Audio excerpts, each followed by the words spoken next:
ਪੂਜਾ ਜੀ ਵੈਰੀ ਰਾਈਟਲੀ ਫੌਜੀ ਤੇ ਕਸਮ ਖਾਂਦੇ ਨੇ ਕਿ ਸਭ ਤੋਂ ਵੱਡੀ ਅਹਿਮ ਜਿਹੜੀ ਇੰਪੋਰਟੈਂਟ ਜਿਹੜੀ ਕਸਮ ਦੀ ਚੀਜ਼ ਆਉਂਦੀ ਹੈ safety honour dignity of your country comes first.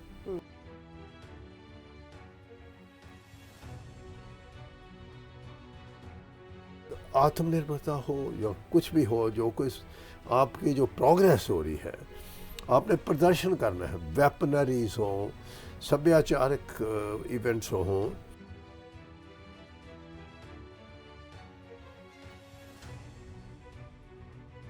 कि ਜ਼ਿੰਮੇਵਾਰ ਅਧਿਕਾਰੀ ਉਹਨਾਂ ਦੀ ਜ਼ਿੰਮੇਵਾਰੀ ਤੈਅ ਨਹੀਂ ਹੋਈ। ਜਿਨ੍ਹਾਂ ਨੇ ਕਰਕੇ ਦਿਖਾਣਾ ਸੀ, ਜਿਨ੍ਹਾਂ ਨੇ ਕੋਈ ਮਾਡਲ ਤਿਆਰ ਕਰਨਾ ਸੀ, ਜਿਹਨੇ ਕੋਈ ਦਿਲਚਸਪੀ ਨਹੀਂ ਲਈ, ਉਦੋਂ ਦੀ ਗੱਲ ਮੈਂ ਕਰਦਾ। ਪਿਥੌਰਾਗੜ੍ਹ ਏਰੀਆ ਜਿਹੜਾ ਉੱਤਰ ਪ੍ਰਦੇਸ਼, ਉੱਥੇ ਸਾਡੀ ਐਕਸਰਸਾਈਜ਼ ਚੱਲ ਰਹੀ ਸੀ ਯੂਪੀ ਤਿੱਬਤ ਬਾਰਡਰ 'ਤੇ। ਉਦੋਂ ਮੈਂ ਕੈਪਟਨ ਸੀ। ਇਹ 67 ਦੀ ਗੱਲ ਹੈ। ਉਹ ਕੀ ਹੋਇਆ ਕਿ ਉੱਥੋਂ ਅਸੀਂ ਜਿਹੜੀ ਕੱਚੀ ਇੱਕ ਸੜਕ ਸੀ, ਇੱਕ ਸਲਿਪ ਰੋਡ ਤੋਂ ਮੈਂ ਆਪਣੀ ਵਿਲੇ ਜੀਪ ਹੁੰਦੀ ਸੀ ਅਤੇ ਅਸੀਂ ਉਹ ਜਦੋਂ ਸੜਕ 'ਤੇ ਆ ਰਹੇ ਸੀ, ਗੜਗੜ ਸਾਹਮਣੇ ਪਹਾੜ ਡਿੱਗਦੇ ਇੱਦਾਂ ਲੱਗਿਆ ਕਿ ਪਹਾੜ ਗਿਰ ਰਿਹਾ। ਮਤਲਬ ਥੋੜ੍ਹੇ ਪੱਥਰ ਆਉਣੇ ਸ਼ੁਰੂ ਹੋਏ। ਚੱਕ ਕੇ ਜੀਪ ਅਸੀਂ, ਕਿਉਂਕਿ ਇੰਨਾ ਹੁਣ ਟਰਨ ਨਹੀਂ ਸੀ ਕਰ ਸਕਦੇ, ਚੱਕ ਕੇ ਜੀਪ ਅਸੀਂ ਉਲਟੀ ਕਰਕੇ ਵਾਪਸ ਮੁੜੀ ਅਤੇ ਅੱਗੇ ਥੋੜ੍ਹੇ ਜਿਹੇ ਪੱਥਰ ਸੀ, ਉਹਨੂੰ ਜਲਦੀ ਨਾਲ ਉਹ ਗੇਤੀ ਪਹਿਲਾਂ ਸਾਫ਼ ਕੀਤਾ ਅਤੇ ਅੱਗੇ ਗਏ ਅਤੇ ਉੱਥੇ ਵੱਡਾ ਪਹਾੜ ਗਿਰ ਗਿਆ। ਇਹੋ ਜਿਹੀ ਜਗ੍ਹਾ 'ਤੇ ਪੈਟਰੋਲਿੰਗ ਕਰਨੀ ਪਈ। ਅਤੇ ਜਿਹੜਾ ਫੌਜ ਦਾ ਮੁੱਖ ਉਦੇਸ਼ ਹੈਗਾ, ਠੀਕ ਹੈ, ਉਹ ਬਿਲਕੁਲ ਬੜਾ ਕਲੀਅਰ ਹੈ, ਸਪਸ਼ਟ ਹੈ। ਦੇਸ਼ ਦੀ ਸੁਰੱਖਿਆ ਜਿੱਦਾਂ ਮੈਂ ਗੱਲ ਕੀਤੀ ਹੈ, ਬੜੀ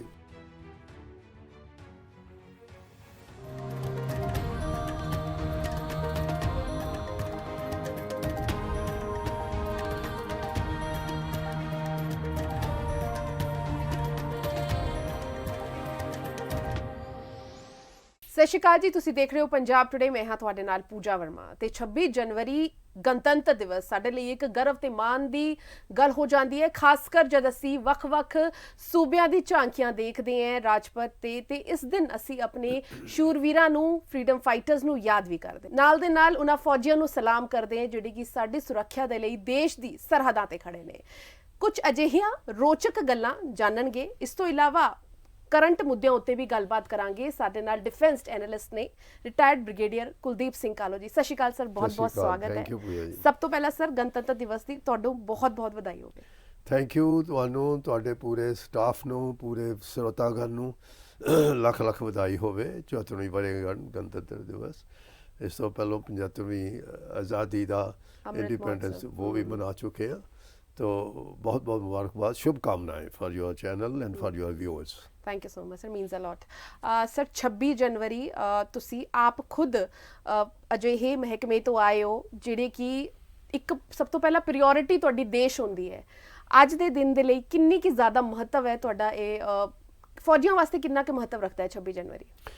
ਦੇਖੋ ਫੌਜੀਆਂ ਵਾਸਤੇ ਤੇ ਦੇਖੋ ਸਹੀ, ਐਜ਼ ਯੂ ਸੈਡ ਪੂਜਾ ਜੀ ਵੈਰੀ ਰਾਈਟਲੀ, ਫੌਜੀ ਤੇ ਕਸਮ ਖਾਂਦੇ ਨੇ ਕਿ ਸਭ ਤੋਂ ਵੱਡੀ ਅਹਿਮ ਜਿਹੜੀ ਇੰਪੋਰਟੈਂਟ ਜਿਹੜੀ ਕਸਮ ਦੀ ਚੀਜ਼ ਆਉਂਦੀ ਹੈ safety honour dignity of your country comes first. Your subordinates, your jawan come next, your own safety come the last. This is our this thing and public day is something very great. It is an opening, you know, it is rest of the world is seeing you, watching you. You are आत्मनिर्भरता हो या कुछ भी हो, जो कुछ आपकी जो प्रोग्रेस हो रही है, आपने प्रदर्शन करना है। वेपनरीज हो, सभ्याचारक इवेंट्स हो या और कुछ किसी भी क्षेत्र, आर्मी नेवी एयरफोर्स तीनों के लिए बात कर रहा हूँ, नई चीज़ें जो हों। तो ख़ास तौर पर इसमें तो एक वुमेन एम्पावरमेंट आपका बहुत बड़ा मुद्दा रहा है, बहुत चल रहा है, होगा भी। सो इसलिए मैं बोलता हूँ कि इस फौज के लिए तो इम्पॉर्टेंट है ही, क्योंकि इसका कार्य एक साल पहले शुरू हो जाता है। तकरीबन इसकी जो तैयारी है ना, अगले साल जैसे कि 2024 में होना है, तो उसकी इंस्ट्रक्शन जाने जाते तकरीबन एक साल पहले, 11 महीने 10 महीने पहले शुरू हो जाती हैं। तो कार्रवाई शुरू हो जाती है, किस कंटीजेंट को तैयार करना है, किस वेपन को डिस्प्ले करना है, कितनी मात्रा में होंगे, सारा SOP है। सो हमारे लिए, फ़ौज के लिए बहुत महत्वपूर्ण है। हमारी टुकड़ियाँ हिस्सा लेती रही हैं और मेरी लास्ट पोस्टिंग जो थी मेरे को इस बात का मालूम, मेरी after commanding 2 brigade was deputy director general NCC Uttar Pradesh, और मेरी एनसीसी कंटीजेंट जो थी पूरे देश की, जो एनसीसी कंटीजेंट पूरे देश की, वो यूपी की लड़की, उसका नाम अभी मेरे को याद है, वर्षा ठोकर मेरठ की थी जिसने कमांड की थी, वुमेन एम्पावरमेंट। ये अभी की बात कर लें, मैं पिछली बात भी कर रहा हूँ। सो मेरा मतलब है कि सबसे बड़ी इम्पॉर्टेंट, इसको बहुत महत्वपूर्ण हम समझे हैं, और इसके लिए बहुत सारा एफर्ट जाती है हमारी। ਸਰ ਇਹੀ ਮੁੱਦਾ ਇਸ ਵਾਰੀ ਬਣਿਆ ਵੀ ਹੈ। ਤੁਸੀਂ ਕਿਹਾ ਕਿ ਐਫਰਟਸ ਜਾਂਦੇ ਹੈ, ਐਫਰਟਸ ਦੇ ਲਈ ਸਰਕਾਰਾਂ ਵੀ ਬਹੁਤ ਐਫਰਟਸ ਕਰਦੀਆਂ। ਇਸ ਵਾਰੀ ਜਿਹੜੇ ਟੈਬਲੋਏ ਨੇ ਉਹਨਾਂ ਵਿੱਚੋਂ ਪੰਜਾਬ ਦਾ ਟੈਬਲੋਏ ਨਹੀਂ ਰਿਹਾ, ਇਹ ਇੱਕ ਸਿਆਸੀ ਮੁੱਦਾ ਬਣ ਗਿਆ। But as a defence analyst sir, ਤੁਹਾਡਾ ਕੀ ਟੇਕ ਹੈ ਕਿ ਇਹ ਕੋਈ ਇੰਨਾ ਸਿਆਸਤ ਵਾਲਾ ਮੁੱਦਾ ਨਹੀਂ ਬਣਨਾ ਚਾਹੀਦਾ ਸੀ? ਬਿਕਾਜ਼ ਇਹ ਸਿਰਫ ਪੰਜਾਬ ਦੀ ਗੱਲ ਨਹੀਂ, ਬਾਕੀ ਹੋਰ ਵੀ ਕਈ ਸੂਬਿਆਂ ਦੇ ਜਿਹੜੇ ਹੈ ਝਾਂਕੀਆਂ ਨਹੀਂ ਇਸ ਵਾਰੀ ਜਾ ਪਾਈਆਂ। देखिए पूजा जी, बात यह है कि इसके लिए बड़ी डिटेल्ड इंस्ट्रक्शंस हैं, ਜਿਹੜਾ ਕਿ ਭਾਰਤ ਸਰਕਾਰ ਨੇ ਸੂਬਿਆਂ ਦੇ ਅੰਦਰ ਤੇ ਯੂਟੀਜ਼ ਅੰਦਰ ਸਾਰਿਆਂ ਨੂੰ ਭੇਜੀਆਂ ਹੋਈਆਂ ਨੇ ਜੀ। ਉਹਦੇ 'ਚ ਬੜਾ ਉਹਨਾਂ ਨੇ ਸਪਸ਼ਟ ਕੀਤਾ ਹੈ ਕਿ ਕਿਸ ਤਰੀਕੇ ਨਾਲ ਇਹਦੀ ਤਿਆਰੀ ਹੋਏਗੀ, ਸਿਲੈਕਸ਼ਨ ਹੋਏਗੀ, ਔਰ ਪੂਰਾ ਪ੍ਰੋਸੈਸ ਪੂਰੇ ਦੇਸ਼ ਨੂੰ 6 ਭਾਗਾਂ 'ਚ ਵੰਡਿਆ ਉਹਨਾਂ, 6 ਜ਼ੋਨ, ਉਹ ਅਲੱਗ-ਅਲੱਗ ਸਫੇਅਰ ਦੇ 6 ਜ਼ੋਨਾਂ 'ਚ, ਕਿਉਂਕਿ ਸੱਭਿਆਚਾਰਕ ਮੇਲੇ ਵੀ ਹੁੰਦੇ ਨੇ, ਬੜਾ ਕੁਝ ਹੁੰਦਾ, ਉਸ ਪੱਖੋਂ ਸਾਰਿਆਂ ਨੂੰ ਦੇਸ਼ ਦੀਆਂ ਸਾਰੀਆਂ ਝਲਕੀਆਂ ਚੁਣੀਆਂ ਜਾਣ ਤਾਂ ਕਿ ਉਹਦਾ ਓਵਰਆਲ ਜਿਹੜਾ ਨਾ ਸਾਰਾ ਉਹ ਪ੍ਰੋਜੈਕਟ ਕੀਤਾ ਜਾਏ, ਉਹਨੂੰ ਦੱਸਿਆ ਜਾਏ। ਮੈਂ ਇੱਥੇ ਦੱਸਣਾ ਚਾਹੁੰਦਾ, ਇਹ ਸਿਆਸਤ ਤੇ ਹਰ ਮੁੱਦੇ ਤੇ ਹੋ ਜਾਂਦੀ ਹੈ। ਮੈਂ ਵੀ ਬਿਆਨ ਪੜ੍ਹੇ ਨੇ, ਇਹ ਤੇ ਸਾਡਾ somehow the other it is gone into our blood, ਇਹ ਮਤਲਬ ਕਿ ਸਾਰੀ ਚੀਜ਼ਾਂ ਸਿਆਸਤ ਦੇ ਤੌਰ 'ਤੇ ਜੋੜਦੇ ਨੇ। ਮੈਂ ਇੱਥੇ ਦੱਸਣਾ ਚਾਹੁੰਦਾ ਪੋਜ ਜੀ ਕਿ ਬੜੇ ਸਾਲ ਪਹਿਲੋਂ 15 ਕੇ 16 की बात है, ਜਦੋਂ ਕਿ ਇਹ ਸਾਡੀ ਝਲਕੀ ਨਹੀਂ ਸੀ ਸਿਲੈਕਟ ਹੋਈ ਜੀ, ਮੈਂ ਉਹਦੇ ਥੱਲੇ ਆਰਟੀਆਈ ਥੱਲੇ ਇਨਫੋਰਮੇਸ਼ਨ ਲੈ ਕੇ ਇੱਕ ਲੇਖ ਲਿਖਿਆ ਸੀ, ਆਰਟੀਆਈ ਇਨਫੋਰਮੇਸ਼ਨ ਆਪਣੀ ਪੰਜਾਬ ਸਰਕਾਰ ਤੋਂ, ਕਿ ਤੁਹਾਨੂੰ ਐਸਓਪੀ ਦੱਸੋ ਕਦੋਂ ਇਸ਼ੂ ਹੋਈ, ਕੀ ਐਕਸ਼ਨ ਹੋਇਆ। ਪਹਿਲਾਂ ਤੇ ਤਿਆਰੀ ਸਟੇਟ ਲੈਵਲ ਤੇ ਆਪਣੇ ਇੰਟਰਨਲ ਜਿਹੜੇ ਕਿ ਅੰਦਰੂਨੀ ਕੋਈ ਨਾ ਕੋਈ ਪੱਖ ਜਿਹੜੇ ਹੁੰਦੇ ਨੇ, ਉੱਥੇ ਵਿਚਾਰ ਨੇ, ਮੀਟਿੰਗਾਂ ਹੁੰਦੀਆਂ ਨੇ, ਜ਼ਿਲ੍ਹਿਆਂ ਤੋਂ ਤੁਸੀਂ ਮੰਗਦੇ ਹੋ ਕੀ ਹੋਣਾ ਚਾਹੀਦਾ, ਕਿਸ ਤਰ੍ਹਾਂ ਉਹਨਾਂ ਕੋਲੋਂ ਕੰਪੀਟੀਸ਼ਨ ਹੁੰਦੇ ਨੇ। ਫਿਰ ਇੱਕ ਕਮੇਟੀਆਂ ਦਾ ਗਠਨ ਹੁੰਦਾ ਹੈ, ਕਮੇਟੀ ਜਿਹੜੀ ਉਹ ਸਿਲੈਕਟ ਕਰਦੀ ਹੈ, ਉਹਦੇ ਵਿੱਚ ਬਿਊਰੋਕ੍ਰੇਸੀ ਵੀ ਹੁੰਦੀ ਹੈ, ਉਹਦੇ 'ਚ ਸਿਆਸਤਦਾਨ ਵੀ ਕੋਈ ਹੋਏ ਨਾ ਹੋਏ, ਮੈਂ ਦੱਸ ਦਿਆਂਗਾ ਬਾਅਦ 'ਚ ਕਿੰਨਾ ਹੈ। ਉਸ ਤੋਂ ਬਾਅਦ ਇਹ ਫਿਰ ਇੱਕ ਡਰਾਇੰਗ, ਇਸਕਾ ਜੋ ਨੰਬਰ ਆਫ 5-6 ਮੀਟਿੰਗਾਂ ਹੁੰਦੀਆਂ ਨੇ ਇੱਕ ਸੈਂਟਰ ਲੈਵਲ, ਉਹ ਫਿਰ ਤੁਸੀਂ ਜਾ ਕੇ ਪਹਿਲੋਂ, ਕਿਉਂਕਿ ਇਹਦੇ 6-7-8 ਮਹੀਨੇ ਲੱਗ ਜਾਂਦੇ ਨੇ, ਉੱਥੇ ਜਾ ਕੇ ਤੁਸੀਂ ਪ੍ਰੈਜ਼ੈਂਟ ਕਰਨਾ ਹੁੰਦਾ ਹੈ ਜੀ। ਉੱਥੇ ਫਿਰ ਯਾਰਡ ਸਟਿਕ ਨੇ, ਇੱਕ ਬਈ ਅੱਗੇ ਪਹਿਲੋਂ ਕਿੰਨੀ ਵਾਰੀ ਹੋਇਆ, ਕਿ ਥੋੜਾ ਉਹ ਵੀ ਚੀਜ਼ ਦੇਖਦੇ ਨੇ ਤਾਂ ਕਿ ਇਕੁਅਲ ਰਿਪਰੈਜ਼ੈਂਟੇਸ਼ਨ ਮਿਲੇ ਬਾਕੀ ਸਟੇਟ ਨੂੰ, ਜਿਹੜੀਆਂ ਨਹੀਂ, ਜਿਹਨਾਂ ਨੂੰ ਉਹਨਾਂ ਨੂੰ ਮੌਕਾ ਮਿਲਿਆ, ਉਹਨਾਂ ਨੂੰ ਵੀ ਮੌਕਾ ਮਿਲਣਾ ਚਾਹੀਦਾ। ਕਹਿਣ ਤੋਂ ਮਤਲਬ ਇਹ। ਅਤੇ ਉਹਦੇ ਵਿੱਚ ਮੈਂ ਸਮਝਦਾ ਹਾਂ ਪਿਛਲੇ ਲਗਾਤਾਰ ਆ ਰਹੀਆਂ ਨੇ ਪੰਜਾਬ ਦੀਆਂ ਝਾਕੀਆਂ, ਅਤੇ ਜੇ ਹੁਣ ਨਹੀਂ ਪਿਕਅਪ ਹੋਈ ਤੇ ਉਹਦੇ ਵਿੱਚ ਇੱਕ ਕੰਮ ਇਹ ਵੀ ਹੋ ਸਕਦਾ ਕਿ ਅਸੀਂ ਆਪਣੇ ਅੰਦਰ ਝਾਤ ਮਾਰੀਏ ਕਿ ਕਮੀ ਪੇਸ਼ੀ ਕਿੱਥੇ ਰਹਿ ਗਈ ਹੈ, ਅਸੀਂ ਇਸ ਪਾਸੇ ਧਿਆਨ ਨਹੀਂ ਦਿੰਦੇ। ਮੈਂ ਜਿਹੜਾ ਉਦੋਂ ਲਿਖਿਆ ਸੀ ਆਰਟੀਆਈ ਥੱਲੇ ਇਨਫੋਰਮੇਸ਼ਨ ਮੰਗ ਕੇ ਲੈ ਕੇ, ਉਹ 'ਚ ਸਪਸ਼ਟ ਤੌਰ 'ਤੇ ਹੋ ਗਿਆ ਸੀ ਕਿ ਜ਼ਿੰਮੇਵਾਰ ਅਧਿਕਾਰੀ ਉਹਨਾਂ ਦੀ ਜ਼ਿੰਮੇਵਾਰੀ ਤੈਅ ਨਹੀਂ ਹੋਈ, ਜਿਨ੍ਹਾਂ ਨੇ ਕਰਕੇ ਦਿਖਾਉਣਾ ਸੀ, ਜਿਨ੍ਹਾਂ ਨੇ ਕੋਈ ਮਾਡਲ ਤਿਆਰ ਕਰਨਾ ਸੀ, ਜਿਹਨੇ ਕੋਈ ਦਿਲਚਸਪੀ ਨਹੀਂ ਲਈ, ਉਦੋਂ ਦੀ ਗੱਲ ਮੈਂ ਕਰਦਾ। ਅਤੇ ਹੁਣ ਜੇ ਨਹੀਂ ਹੋਈਆਂ ਤਾਂ ਮੈਂ ਸਮਝਦਾ ਹਾਂ ਕਿ ਉਹਦਾ, ਜੈਸੇ ਮੈਂ ਦੱਸਿਆ ਕਿ ਵੇਰੀਅਸ ਭਾਗਾਂ 'ਚ ਇਹ ਵੰਡਿਆ ਹੋਇਆ, ਉਹਦੇ 'ਚੋਂ ਇਹਨਾਂ ਨੇ ਸਿਲੈਕਟ ਕਰ ਲਏ ਨੇ, ਅਤੇ ਸਿਆਸਤ ਦੇ ਵਿੱਚ ਹਰ ਜਗ੍ਹਾ ਕਰੀ ਜਾਂਦੇ ਨੇ। ਉਹਦੇ ਜਦੋਂ ਫਿਰ ਇਹ ਕਹਿ ਦੇਣ ਕਿ ਸਿਆਸਤ ਸਾਡੀ ਸਿਆਸਤ ਦੂਜੀਆਂ ਸਟੇਟਾਂ 'ਚ ਨਹੀਂ ਹੋਈ, ਇਹ ਤਾਂ ਚੱਲਦਾ ਰਹਿਣਾ। ਪਰ ਮੈਂ ਸਮਝਦਾ ਹਾਂ ਕਿ ਇਹ ਫੇਅਰ ਡੀਲ ਹੈ, ਥੋੜ੍ਹੀ ਬਹੁਤੀ ਗੱਲ ਹੋ ਸਕਦੀ। ਦੇਖੋ ਇਹੋ ਜਿਹੀ ਗੱਲ ਨਹੀਂ, ਹਿਊਮਨ ਐਂਗਲ 'ਤੇ ਹੋ ਸਕਦਾ, ਪਰ ਇੰਨਾ ਵੀ ਹੂ-ਹਾ ਨਹੀਂ ਕਰਨਾ ਚਾਹੀਦਾ। ਇਹ ਬੜਾ ਡਿਟੇਲ 'ਚ ਇਹਦਾ ਪ੍ਰੋਸੈਸ SOP ਹੈਗੀ ਆ, ਉਹਦੇ ਮੁਤਾਬਕ ਕਾਰਵਾਈ ਹੁੰਦੀ ਹੈ। ਬਿਲਕੁਲ ਸਰ, ਇਸ ਨੂੰ ਲੈ ਕੇ ਮੈਂ ਵੈਸਟ ਬੰਗਾਲ ਦਾ ਇੱਕ ਐਗਜ਼ਾਮਪਲ ਪੜ੍ਹ ਰਹੀ ਸੀਗੀ, ਦੇਖ ਵੀ ਰਹੀ ਹਾਂ, ਅਸੀਂ ਸਾਰਿਆਂ ਦੇਖਿਆ ਵੀ। ਉਹਨਾਂ ਦੀ ਵੀ ਜਿਹੜਾ ਟੈਬਲੋਏ ਹੈ ਪਹਿਲਾਂ ਰਿਜੈਕਟ ਕਰ ਦਿੱਤਾ ਗਿਆ ਸੀ, ਲੇਕਿਨ ਉਸ ਤੋਂ ਬਾਅਦ ਜਦ ਉਹਨਾਂ ਨੇ ਆਪਣਾ ਮਾਡਲ ਚੇਂਜ ਕੀਤਾ, ਦੁਰਗਾ ਪੂਜਾ ਕੀਤਾ, ਤੇ ਉਸ ਤੋਂ ਬਾਅਦ ਉਹਨਾਂ ਨੇ ਐਕਸੈਪਟ ਕਰ ਲਿਆ ਸੈਂਟਰ ਨੇ, ਤੇ ਇੱਕ ਲੈਟਰ ਵੀ ਲਿਖਿਆ ਗਿਆ ਸੀ ਪ੍ਰਧਾਨ ਮੰਤਰੀ ਨਰਿੰਦਰ ਮੋਦੀ ਨੂੰ, CM ਮਮਤਾ ਬੈਨਰਜੀ ਨੇ ਲਿਖਿਆ ਸੀ ਲੈਟਰ। ਲੇਕਿਨ ਕੀ ਪੰਜਾਬ ਸਰਕਾਰ ਨੂੰ ਇਹ ਪਹਿਲੇ ਤੋਂ ਨਹੀਂ ਜਾਣਕਾਰੀ ਹੁੰਦੀ ਹੈ ਕਿ ਉਹਨਾਂ ਦਾ ਟੈਬਲੋਏ ਨਹੀਂ ਜਾ ਰਿਹਾ ਇਸ ਵਾਰੀ? ਇੰਡੀਕੇਸ਼ਨ ਤੇ ਮਿਲ ਜਾਂਦੀਆਂ ਨੇ ਪਹਿਲੋਂ। ਦੇਖੋ ਜੇ ਕੋਈ ਦਿਲਚਸਪੀ ਰਹੇ, ਮੈਂ ਗੱਲ ਕਰ ਚੁੱਕਿਆ, ਦਿਲਚਸਪੀ ਕਿਹਨੇ ਲੈਣੀ ਹੈ? ਉਹ ਜਿਹੜਾ ਕੋਈ ਮਿਨਿਸਟਰ ਇੰਚਾਰਜ ਹੈ, ਠੀਕ ਹੈ ਨਾ, ਜਿਹੜਾ ਕੋਈ ਇਹਦੇ ਬਾਰੇ ਜਿਹਨੂੰ ਕੋਈ ਜਾਣਕਾਰੀ ਵੀ ਹੋਣੀ ਚਾਹੀਦੀ ਹੈ ਨਾ, ਜਿਹੜੇ ਫਿਰ ਅਧਿਕਾਰੀ ਨੇ, ਉੱਥੇ ਦਿਲਚਸਪੀ ਮੁੱਖ ਮੰਤਰੀ ਲੈ ਰਹੀ ਹੈ, ਉੱਥੇ ਉਹਨੇ ਟੇਕਅਪ ਕੀਤਾ ਕੇਸ, ਦੱਸੋ ਇਹ 'ਚ ਕਮੀ ਪੇਸ਼ੀ ਕੀ ਹੈ। ਜਦੋਂ ਉੱਥੇ ਪ੍ਰੀਲਿਮਿਨਰੀ ਸਿਲੈਕਸ਼ਨ ਹੁੰਦੀ ਉਹਦੇ 'ਚ ਜ਼ਿਆਦਾ ਹੁੰਦੇ ਨੇ। ਹੁਣ ਜਿੱਦਾਂ 17 ਹੋ ਗਏ, 6 ਹੋ ਗਏ, ਉਹ ਵੇਰੀਅਸ ਆਪਣੇ ਜਿਹੜੇ ਕਿ ਮਹਿਕਮਿਆਂ ਦੇ ਨੇ, ਦੂਜੇ ਹੈਗੇ ਨੇ, तो ਉਹਦੇ ਵਿੱਚ ਜਦੋਂ ਉਸ ਵੇਲੇ ਐਲੀਮੀਨੇਸ਼ਨ ਪ੍ਰੋਸੈਸ ਹੁੰਦਾ ਤੇ ਉੱਥੇ ਜੇਕਰ ਕੋਈ ਦਿਲਚਸਪੀ ਰਹੇਗਾ, ਉੱਥੇ ਕੋਈ ਹਾਜ਼ਰ ਹੋਏਗਾ ਕਿ ਇਹ 'ਚ ਕਮੀ ਪੇਸ਼ੀ ਕੀ ਹੈ। ਤਿੰਨ ਮਾਡਲ ਇਹਨਾਂ ਨੇ ਅੱਜ ਕੱਲ੍ਹ ਲੇਟ ਆਊਟ ਕੀਤਾ ਕਿ ਕਿੱਦਾਂ ਜਾਂ ਤੇ 75 ਈਅਰਸ ਆਫ ਅਚੀਵਮੈਂਟ ਕੀ ਹੈ ਤੁਸੀਂ ਹਾਸਲ ਕੀਤਾ, ਤੁਸੀਂ ਕੀ ਤੁਹਾਡਾ ਅੱਗੋਂ ਸੰਕਲਪ ਹੈਗਾ, ਜਾਂ ਵੈਮਨ ਇੰਪਾਵਰਮੈਂਟ ਕੀ ਤੁਸੀਂ ਹੁਣ ਮਾਡਰਨਾਈਜੇਸ਼ਨ, ਇਹੋ ਜਿਹੇ ਸਾਰੇ ਮੁੱਦੇ ਉਹਨਾਂ ਤਿੰਨ ਟੌਪਿਕ ਦਿੰਦੇ ਨੇ, ਤੁਸੀਂ ਉਹ ਚੁਣੇ ਨੇ ਕਿਹਦੇ 'ਤੇ ਤੁਸੀਂ ਉਹਨਾਂ ਨੇ ਆਪਣਾ ਕੀਤਾ। ਤੇ ਪਿਛਲੀ ਦਫਾ ਆਪਣਾ ਭਗਤ ਸਿੰਘ ਮੇਖਰ ਜਲਿਆਂਵਾਲਾ ਬਾਗ ਦਾ ਇਹਦਾ ਪੂਰਾ ਦਿੱਤਾ ਸੀ ਉਹਨਾਂ ਨੇ। ਤੇ ਹੁਣ ਮਮਤਾ ਬੈਨਰਜੀ ਤਾਂ ਸ਼ੀ ਇਜ਼ ਵੈਰੀ ਐਕਟਿਵ, ਬਹੁਤ ਇੰਟਰਸਟ ਉਹ ਛੱਡਦੀ ਨਹੀਂ ਕਿ ਉਹਨੇ ਤਾਂ ਜ਼ਰੂਰ ਕੋਈ ਨਾ ਕੋਈ ਨੁਕਤੇ ਕੀਤੇ ਹੋਣਗੇ, ਨਾਲੇ ਉਹ ਜ਼ਿੰਮੇਵਾਰੀ ਵੰਡ ਕੇ ਜਾ ਕੇ ਉੱਥੇ ਜਾ ਕੇ ਗੱਲ ਵੀ ਕਰਨੀ, ਉੱਥੇ ਆਪਣੇ ਮਾਡਲ 'ਚ ਉੱਥੇ ਦੱਸੋ। ਉੱਥੇ ਦੇਖੋ ਇਹ ਤਾਂ ਗੱਲ ਹੈ ਕਿ ਸੇਲਸਮੈਨਸ਼ਿਪ, ਜਿਹੜੇ ਕਿ ਭਾਈ ਤੁਸੀਂ ਕਿਸ ਤਰੀਕੇ ਨਾਲ ਆਪਣਾ ਜਿਹੜਾ ਪ੍ਰੋਡਕਟ ਹੈ, ਜਿਹੜੀ ਤੁਹਾਡੀ ਕੋਈ ਚੀਜ਼ ਬਣੀ ਹੈ, ਜਿਹੜੀ ਤੁਹਾਡਾ ਇਹੋ ਹੀ ਹੈਗਾ, ਉਹਨੂੰ ਕਿਸ ਤਰ੍ਹਾਂ ਤੁਸੀਂ ਪੇਸ਼ ਕਰਦੇ ਹੋ ਤੇ ਦਿਲਚਸਪੀ ਲੈਂਦੇ ਹੋ, ਬਹੁਤ ਵੱਡੀ ਗੱਲ ਹੈ। ਉਹ ਦਿਲਚਸਪੀ ਲੈ ਗਈ, ਉਹ ਕਰ ਗਈ, ਉਹ ਆਖਿਰਦਮ ਦਬਾਅ ਆ ਕੇ ਗਈ, ਉਹ ਮਾਡਲ ਬਦਲੀ ਕਰਕੇ ਤੁਰੰਤ ਹੋ ਗਿਆ, ਕਿਉਂਕਿ ਤਿੰਨ ਤੇ ਪਿਆਰ ਤਿਆਰ ਸੀਗੇ ਉਹਦੇ, ਤਿੰਨ ਤੇ ਸਾਰਿਆਂ ਤਿਆਰ ਕੀਤੇ ਹੁੰਦੇ ਨੇ, ਉਹਨੇ ਕਰ ਕੇ ਜੋ ਦੇਖਿਆ ਗਿਆ ਉਹ ਹੋ ਗਿਆ ਬਸ। ਬਿਲਕੁਲ, ਇਸ 'ਚ ਦੋ ਚੀਜ਼ਾਂ ਵੀ ਨੇ ਕਿ ਸਿਆਸਤ ਵੀ ਹੋ ਸਕਦੀ ਹੈ, ਦੂਸਰਾ ਰੀਜ਼ਨ ਵੀ ਹੋ ਸਕਦਾ ਹੈ। ਹਾਲਾਂਕਿ ਬਾਰ-ਬਾਰ ਇਹ ਕਿਹਾ ਜਾਂਦਾ ਹੈ ਕਿ ਕੇਂਦਰ ਫੈਡਰਲ ਸਟਰਕਚਰ ਤੇ ਪੰਜਾਬ ਦੇ ਫੈਡਰਲ ਸਟਰਕਚਰ ਨੂੰ ਠੇਸ ਪਹੁੰਚਾਉਣ ਦੇ ਲਈ ਸਾਰੇ ਕੰਮ ਕਰਦੇ ਹੈ, ਇਹ ਜਿਹੜੀ ਸਿਆਸਤਦਾਨ ਹੁੰਦੀ ਰਹਿੰਦੀ ਹੈ। ਲੇਕਿਨ ਸਰ ਹੁਣ ਅਸੀਂ ਜਿਹੜਾ ਫੌਜੀਆਂ ਦੀ ਗੱਲ ਕਰੀਏ, ਸੈਨਾ ਦੀ ਗੱਲ ਕਰੀਏ, ਅਸੀਂ ਜਦ ਵੀ ਗੱਲ ਕਰਦੇ ਹਾਂ ਸਾਡੇ ਅੰਦਰ ਇੱਕ ਪ੍ਰਾਊਡ ਵਾਲੀ ਫੀਲਿੰਗ ਆ ਜਾਂਦੀ ਹੈ। ਤੇ ਕਿਉਂਕਿ ਤੁਸੀਂ ਸਰਵਿਸ ਕੀਤੀ ਹੈ, ਲੰਬੇ ਸਾਲ ਦੇਸ਼ ਦੇ ਲਈ ਸਾਡੇ ਵਾਸਤੇ ਸੇਵਾ ਕੀਤੀ, ਸੋਚਿਆ ਨਹੀਂ ਇੱਕ ਵਾਰੀ ਵੀ। ਕੁਝ ਅਜਿਹੇ ਕਿੱਸੇ ਸਾਨੂੰ ਸੁਣਾਓ ਅੱਜ ਕਿ ਜਿਹੜੇ ਤੁਹਾਡੇ ਦਿਲ ਦੇ ਵਿੱਚ ਅੱਜ ਵੀ ਕਾਇਮ ਨੇ ਜਾਂ ਤੁਹਾਨੂੰ ਯਾਦ ਹੋਵੇ, ਕੁਝ ਅਜਿਹੇ ਕਿੱਸੇ। ਗੱਲ ਇਹ ਵੀ ਕਿ ਈਵੈਂਟਸ ਤੇ ਬੜੀਆਂ ਨੇ, ਇੱਕ ਜਿਹੜੇ ਚੈਲੰਜਸ ਹੁੰਦੇ ਨੇ, ਜਿਹੜੇ ਚੁਣੌਤੀਆਂ ਹੁੰਦੀਆਂ ਨੇ। ਦੇਖੋ ਜਦੋਂ ਤੁਸੀਂ ਇਹੋ ਜਿਹੇ ਵਾਤਾਵਰਨ ਪਹਾੜੀਆਂ ਜਾਂਦੇ ਹੋ, ਮੈਂ ਤੁਹਾਨੂੰ ਇਹ ਗੱਲ ਦੱਸਣਾ ਚਾਹੁੰਦਾ ਆਪਣੀ, ਮੈਂ ਪਿਥੌਰਾਗੜ੍ਹ ਏਰੀਆ ਜਿਹੜਾ ਉੱਤਰ ਪ੍ਰਦੇਸ਼, ਉੱਥੇ ਸਾਡੀ ਐਕਸਰਸਾਈਜ਼ ਚੱਲ ਰਹੀ ਸੀ ਯੂਪੀ ਦੇ ਬਾਰਡਰ 'ਤੇ, ਉਦੋਂ ਮੈਂ ਕੈਪਟਨ ਸੀ। ਇਹ 67 ਦੀ ਗੱਲ ਹੈ, 68।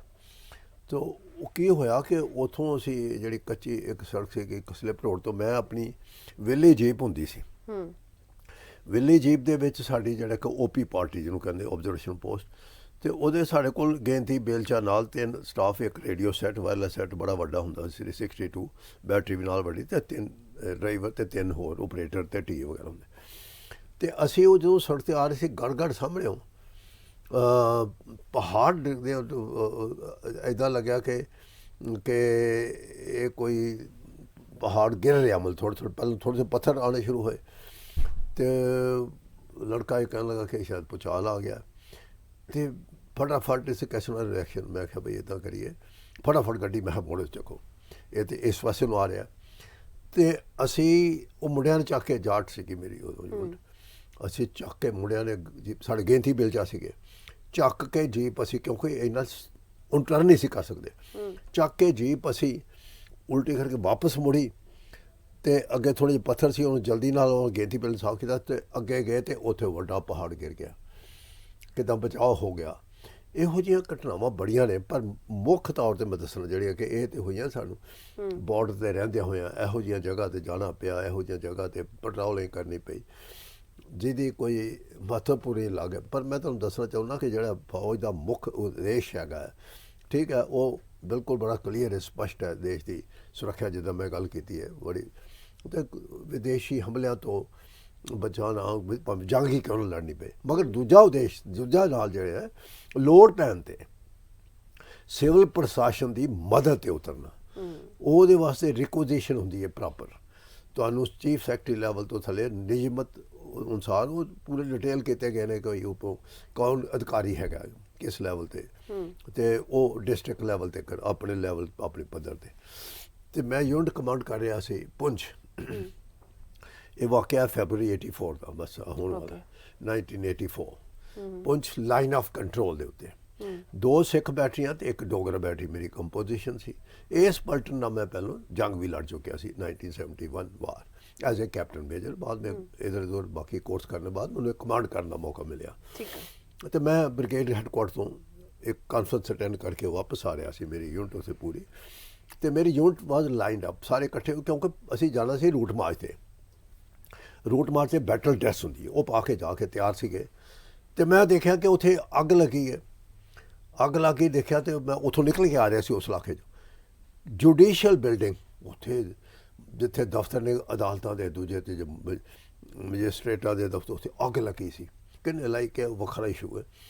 ਮਗਰ ਜਦੋਂ ਮੈਂ ਦੇਖਿਆ ਕਿ ਆਹ ਹਾਲ ਤੇ ਮੈਂ ਅਦਰਵਾਈਜ਼ ਆਈ ਵਾਜ਼ ਰਿਸਪੋਂਸੀਬਲ, ਮੇਰੀ ਯੂਨਿਟ ਜੋ ਹੈ ਮੈਨੂੰ ਕਿ ਇੰਟਰਨਲ ਸਿਕਿਉਰਿਟੀ ਡਿਊਟੀ, ਜ਼ਰੂਰਤ ਪੈਣ 'ਤੇ ਤੁਹਾਨੂੰ ਸੱਦਾ ਦਿੱਤਾ ਜਾਏਗਾ। ਮਗਰ ਮੈਂ ਸਟੈਪ ਲਿਆ ਜਦੋਂ ਮੈਂ ਦੇਖਿਆ ਕਿ ਇਹ ਹਾਲ ਤੇ ਪਬਲਿਕ ਸੇਫਟੀ ਇਜ਼ ਇੰਪੋਰਟੈਂਟ। ਮੈਂ ਆਪਣੀ ਯੂਨਿਟ ਨੂੰ ਸਾਰੇ ਨੂੰ ਉਧਰ ਕਰ ਦਿੱਤਾ। ਮੈਂ ਆਪ ਉੱਥੇ ਗਿਆ, ਹੁਣ ਤਿਆਰ ਸੀ। ਰੂਟ ਮਾਰਚ ਤੇ ਜਾਣ ਕੇ ਉਧਰ ਡਾਈਵਰਟ ਕਰਤਾ। ਮੈਂ ਉਸ ਵੇਲੇ ਹੁਕਮ ਦਿੱਤਾ ਜਲਦੀ ਆ ਜਾਓ। ਉੱਥੇ ਪਹੁੰਚ ਕੇ ਸਾਰੀ ਯੂਨਿਟ ਪਹੁੰਚ ਗਈ। ਜਿੱਦਾਂ ਲਾਗੇ ਦਰਿਆ ਸੀ, ਪਾਣੀ ਪੂਣੀ ਸਾਰਾ, ਜਿੰਨੀਆਂ ਸਾਡੇ ਕੋਲ ਗੱਡੀਆਂ ਹੁੰਦੀਆਂ, ਫਾਇਰ ਫਾਈਟਿੰਗ ਅਰੇਂਜਮੈਂਟ ਸਾਰਾ। ਤੇ ਅਸੀਂ ਉਹ ਮੇਰੀ ਯੂਨਿਟ ਨੇ ਇਹਨੂੰ ਕਹਿੰਦੇ ਬਿਨ ਬੁਲਾਏ ਸੱਦੇ ਤੇ ਜਾਣਾ। ਰਿਸਕ ਲਿਆ ਬਹੁਤ ਜ਼ਿਆਦਾ ਮੈਂ। ਤੇ ਉੱਥੇ ਅਸੀਂ ਕੁਝ ਘੰਟੇ ਲੱਗੇ, 4-5 ਘੰਟੇ। ਕੀ ਹੋ ਗਿਆ, ਅਸਲੀਅਤ ਕੀ ਸੀ? ਜਦੋਂ ਮੈਂ ਉੱਥੇ ਪਹੁੰਚਿਆ ਕਹਿੰਦੇ ਤੁਸੀਂ ਨਾ ਆਓ ਜੀ, ਇੱਥੇ ਪੁੰਛ ਲੋਕੀ ਜਾਣਦੇ ਸੀਗੇ ਯੂਨਿਟ ਸੀ। ਕਹਿੰਦੇ ਨੇ ਕਿ ਮੈਂ ਗੱਲ ਕੀ ਹੈ, ਉਹ DC SP ਦੇ ਘਰ ਗਿਆ। ਉਦੋਂ SP ਸੀਗੇ ਉਹ। SP ਕਿਉਂਕਿ ਲਾਈਨਾਂ ਕੱਢ ਦਿੱਤੀਆਂ ਸਨ, ਮੋਬਾਈਲ ਸਿਸਟਮ ਤੇ ਕੋਈ ਖਾਸ ਹੁੰਦਾ ਨਹੀਂ ਸੀ ਉਦੋਂ, ਤੇ ਲਾਈਨਾਂ ਕੱਢਤੀਆਂ ਸਨ। ਤੇ ਉਹਦੇ ਘਰ ਗਿਆ, ਮੈਨੂੰ ਕਹਿਣ ਲੱਗਿਆ ਹੀ ਉਹਦੇ ਅੱਗ ਲਾ ਦੇਣੀ। ਮੁੰਡੇ ਕਹਿਣ ਲੱਗੇ ਤੇਲ ਦਾ ਡਰਮ ਰੱਖਿਆ, ਉਹਨੂੰ ਫੂਕ ਦੇਣਾ। ਤੇ ਮੈਨੂੰ ਪਤਾ ਲੱਗਿਆ DC ਉੱਥੇ ਕਹਿੰਦੇ DC ਠੀਕ ਹੈ। ਯੰਗਸਟਰ ਮੁੰਡਾ ਸੀ ਉੱਥੋਂ ਦਾ, ਦਿੱਲੀ ਦਾ IAS ਅਫਸਰ, 6-7-8 ਸਾਲ ਦੀ ਸਰਵਿਸ ਵਾਲਾ। ਉਹ ਵੀ ਉੱਥੇ, ਮੈਂ ਉੱਥੇ ਗਿਆ। ਕਹਿੰਦੇ ਤੁਸੀਂ ਨਾ ਕਿਹਾ ਜਾਏ ਹੁੰਦੇ ਉੱਥੇ। ਉਹ ਪਥਰਾਓ ਕਰ ਰਹੇ ਸੀ, ਮੈਨੂੰ ਵੀ 1-2 ਪੱਥਰ ਲੱਗੇ। ਤੇ ਮੈਂ ਕਿਹਾ ਨਹੀਂ, ਇਹ ਤੇ ਕੰਮ ਬੜਾ ਖਰਾਬ। DC ਰਿਕੁਇਜ਼ੀਸ਼ਨ ਤੇ DC ਨੇ ਕਰਨੀ ਹੈ। ਤੇ ਉਹ ਤੇ ਰਿਕੁਇਜ਼ੀਸ਼ਨ ਹੋਈ ਨਹੀਂ, ਨਾਲੇ ਬ੍ਰਿਗੇਡ ਕਮਾਂਡਰ ਮੇਰੇ ਨੂੰ ਪਤਾ ਨਹੀਂ ਹੈ। ਤੇ ਮੈਂ ਆਪਣਾ ਰਿਸਕ ਲਿਆ। ਉੱਥੇ ਗਏ ਤੇ ਉੱਥੇ ਜਿਹੜੀ SP ਦੇ ਪਰਿਵਾਰ ਸੀ, ਘਰ ਵਾਲੀ ਸੀਗੀ, ਮੈਂ ਸਿੱਧੀ ਗੱਲ ਕਰਨੀ ਸਾਫ਼, ਉਹ ਮਾਲ ਇਕੱਠਾ ਕਰ ਰਹੀ ਸੀ।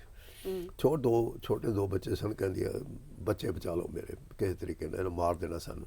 ਤੇ ਉਹਨੇ ਮਾਲ ਮੂਲ ਇਕੱਠਾ ਕਰ ਲਿਆ ਆਪਣਾ। ਪੁਲਿਸ ਅਫਸਰਾਂ ਦੇ ਕੋਲ ਮਾਲ ਤੇ ਹੁੰਦਾ ਹੀ ਹੈ। ਤੇ ਉਹ ਅਸੀਂ ਕੀਤਾ ਕਿ ਮੈਂ ਕਿਹਾ ਜੀ ਗੱਲ ਇਹ ਵੇ ਕਿ ਕਹਿੰਦਾ, ਮੈਂ ਕਿਹਾ ਤੁਹਾਨੂੰ ਬਾਹਰ ਪੀ ਨੇ ਇਹਨਾਂ ਨੇ ਅੱਗ ਲਾ ਦੇਣੀ ਹੈ। DC ਨੂੰ ਕਿਹਾ, ਕਹਿੰਦਾ ਮੈਂ ਤੁਹਾਨੂੰ ਨਾ ਇਹ ਕੰਟਰੋਲ ਕਰ ਲਓ ਕਿਸ ਤਰ੍ਹਾਂ, ਮੈਂ ਲਿਖ ਕੇ ਜੋ ਤੁਸੀਂ ਲੈਣਾ ਮੈਂ ਲਿਖ ਕੇ ਦੇ ਦਿਆਂਗਾ। ਹੁਣ ਤਾਂ ਮੈਂ ਨਿਆਥਾ, ਮੈਂ ਤਾਂ ਇਹਦੇ ਕੋਲ ਆਇਆ ਸੀ ਪ੍ਰੋਟੈਕਸ਼ਨ ਵਾਸਤੇ, ਉਸ ਤਰ੍ਹਾਂ ਮੈਂ ਫਸ ਗਿਆ। ਤੇ ਉਧਰੋਂ ਉਹ ਰੋਈ ਜਾਏ, ਉਹਦੀ ਘਰ ਵਾਲੀ SP ਦੀ, ਕਿ ਇਹਨੂੰ ਬਚਾਓ। ਖੈਰ ਮੈਂ ਡਿਊਟੀ ਲਈ 5 ਬੰਦੇ ਮੇਰੇ ਨਾਲ ਸੀਗੇ, ਮੈਨੂੰ ਵੀ ਉਹਨਾਂ ਨੇ ਟੋਕਿਆ, ਮੇਰਾ ਹਥਿਆਰ ਥੂਰ ਸੀਗੇ ਵਾਲੇ ਬੰਦਿਆਂ ਨੇ। ਉਹ ਕਹਿੰਦੇ ਕਿ ਅਸੀਂ ਬਾਹਰ ਮੁੰਡਿਆਂ ਨੂੰ ਐਡਰੈਸ ਕੀਤਾ। ਮੈਂ ਯੂਥ ਜਿਹੜੇ ਭੜਕੇ ਹੋਏ ਸੀ, ਮੈਂ ਕੀ ਗੱਲ ਹੈ? ਉਹ ਕਹਿੰਦੇ ਨੇ ਜੀ ਇਹ ਰਿਸ਼ਵਤ ਮੰਗਦਾ ਸਾਨੂੰ ਭਰਤੀ ਕਰਨ ਤੇ, ਇਹ ਉਹ ਕਰਕੇ ਬੜੇ ਲਾਈ।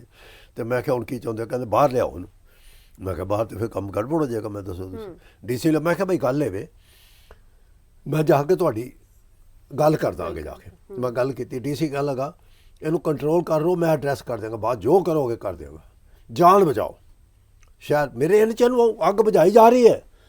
ਮੇਰੀ ਪੂਰੀਆਂ ਟੀਮਾਂ ਵੰਡੀਆਂ ਨੇ, ਉਹ ਲੱਗੇ ਨੇ ਦੌੜ ਦਾ, ਉਹ ਕੰਮ ਚਾਲੂ ਹੈ। ਹਾਲੇ DC ਨੇ ਕੋਈ ਲਿਖਤ ਨਹੀਂ ਦਿੱਤੀ, ਲਿਖਤ ਉਹ ਦਿੱਤੀ ਨਹੀਂ ਗਈ। ਅਸੀਂ ਪਹਿਲਾਂ ਤੋਂ 2 ਬੱਚਿਆਂ ਨੂੰ ਪਿਛਲੇ ਰਸਤੇ 'ਚ ਮੈਂ ਕਢਵਾਇਆ, ਉਹਦੇ ਬੱਚਿਆਂ ਨੂੰ। ਖੈਰ ਬਾਅਦ 'ਚ ਆ ਕੇ ਮੈਂ ਦੱਸਿਆ, ਮੈਂ ਕਿਹਾ ਗੱਲ ਤੇ we are able to control, ਅਸੀਂ ਕੰਟਰੋਲ ਕਰ ਲਈ ਸਿਚੁਏਸ਼ਨ। ਮੇਰੀ ਯੂਨਿਟ ਨੂੰ ਉਹ ਸੈਕਸ਼ਨ ਤੇ ਬੜੇ ਅਸੀਂ ਡਾਕੂਮੈਂਟ ਕੀਮਤੀ ਬਚਾ ਵੀ ਲਏ, ਜਾਨੀ ਮਾਲੀ ਨੁਕਸਾਨ ਹੋਣ ਤੋਂ ਬਚਾਇਆ। ਬਹੁਤ ਸਾਰੇ ਕੁਝ ਨੈਚੁਰਲੀ ਲਾਗੇ ਚਾਗੇ ਸਾਰੇ ਕੁਝ ਘਰਾਂ ਦੇ ਵੀ ਤੰਗ ਜਿਹਾ ਇਲਾਕਾ ਥੋੜ੍ਹਾ ਜਿਹਾ ਨਾਲ, ਉੱਥੇ ਡਾਕੂਮੈਂਟ ਬਚਾਏ ਬੜੇ ਵੈਲੂਬਲ, ਪਲੱਸ ਜਾਨੀ ਮਾਲੀ ਕਿਤੋਂ ਇੱਕ ਛੱਤ ਗਿਰ ਗਈ ਉੱਥੋਂ ਕਾਫੀ ਸਾਰੇ ਜਿਹੜੇ ਕਿ ਜਾਨੀ ਨੁਕਸਾਨ ਹੋ ਜਾਣਾ ਸੀ ਉਹਨੂੰ ਬਚਾਇਆ। ਕਿਸੇ ਨੂੰ ਸਾਡੇ ਤਹਿਸੀਲਦਾਰ ਨੂੰ ਕੰਟਰੈਪ ਕਰਕੇ ਲੈ ਚਲੇ ਸੀ। ਤੇ ਉਹ ਕਰਕੇ ਜਦੋਂ ਅਸੀਂ ਬਚਾਇਆ ਤੇ ਮੈਂ ਉਹ ਅਵਾਰਡ ਵਾਸਤੇ ਨਾ ਭੇਜੇ, ਮੈਂ ਜਿੰਨੇ ਭੇਜੇ ਉਹਨੂੰ ਮਿਲੀ। ਸ਼ੌਰਯ ਚੱਕਰ ਮਿਲਿਆ ਮੇਰੇ ਇੱਕ ਮੁੰਡੇ ਨੂੰ, ਸੈਨਾ ਮੈਡਲ ਮਿਲਿਆ, ਕਮੈਂਡੇਸ਼ਨ ਕਾਰਡ ਮਿਲੇ 4। ਮਗਰ ਮੈਂ ਉਦੋਂ ਬਾਅਦ ਕੰਟਰੋਲ ਹੋ ਗਿਆ, ਸਾਰੇ ਬੱਲੇ ਬੱਲੇ ਹੋਈ, ਵਾਹ ਹੋਈ ਸਾਹਕਾਰ। ਬਾਅਦ 'ਚ ਮੇਰੀ ਐਕਸਪਲੇਨੇਸ਼ਨ ਲੈ ਲਈ।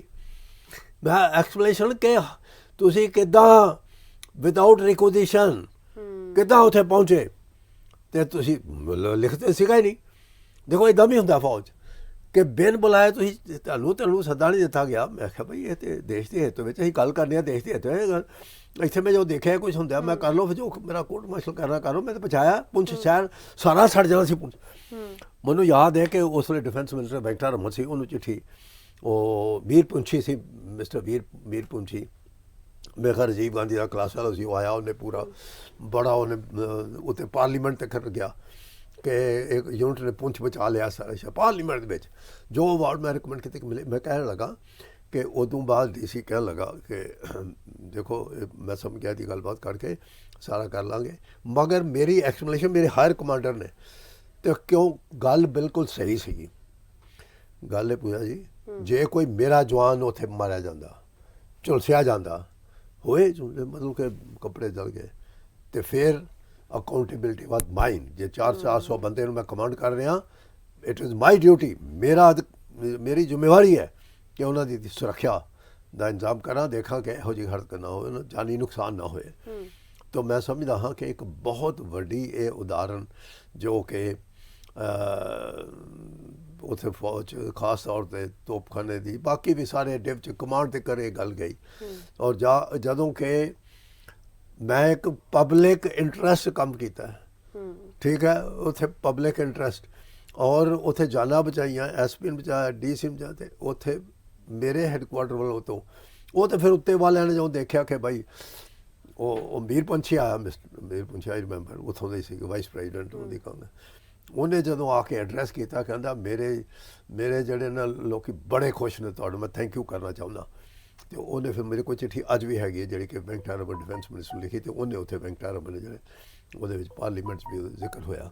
ਅਤੇ ਮੇਰਾ ਮਤਲਬ ਕਿ ਇਹੋ ਜਿਹੀਆਂ ਅਚੀਵਮੈਂਟ ਵੀ ਜਿਹੜੀਆਂ ਨੇ ਨਾ ਬੜੀ ਮਾਇਨੇ ਰੱਖਦੀਆਂ। ਲੜਾਈ ਤਾਂ ਹੈ ਹੀ ਹੈ, ਠੀਕ ਹੈ, ਲੜਾਈਆਂ ਜੰਗਾਂ ਤੇ ਅਸੀਂ ਲੜੀ, 71 ਦੀ ਜੰਗ ਲੜੀ ਮੇਰੀ ਯੂਨਿਟ ਨੇ। ਤੇ ਜਦੋਂ 71 ਦੀ ਜੰਗ ਦੇ ਵਿੱਚ ਸਾਡੇ ਕੋਲ ਨਾ ਐਕਚੁਅਲੀ 60 ਜਦੋਂ ਰੇਜ਼ ਹੋਈ ਸਾਡੀ ਖੱਚਰਾਂ ਦੀ ਦੇ ਨਾਲ ਰੇਜ਼ ਹੋਈ ਤੋਪਖਾਨੇ ਦੀਆਂ, ਸਾਡੇ ਕੋਲ ਪੁਰਾਣੀਆਂ ਗੱਲਾਂ ਸਨ, 3.7 ਇੰਚ ਗਨ ਉਹ ਮਿਲਦੀਆਂ ਸਨ, ਅਤੇ ਉਹਦੇ ਨਾਲ ਸਾਡੇ ਗੱਲਾਂ ਵੀ ਸਨ ਆਈਆਂ ਜਦੋਂ ਕਿ ਇਹ ਸਾਨੂੰ ਈਸਟਰਨ ਨੇਫਾ ਉਦੋਂ ਕਹਿੰਦੇ ਸੀ ਉੱਥੇ ਭੇਜਤਾ।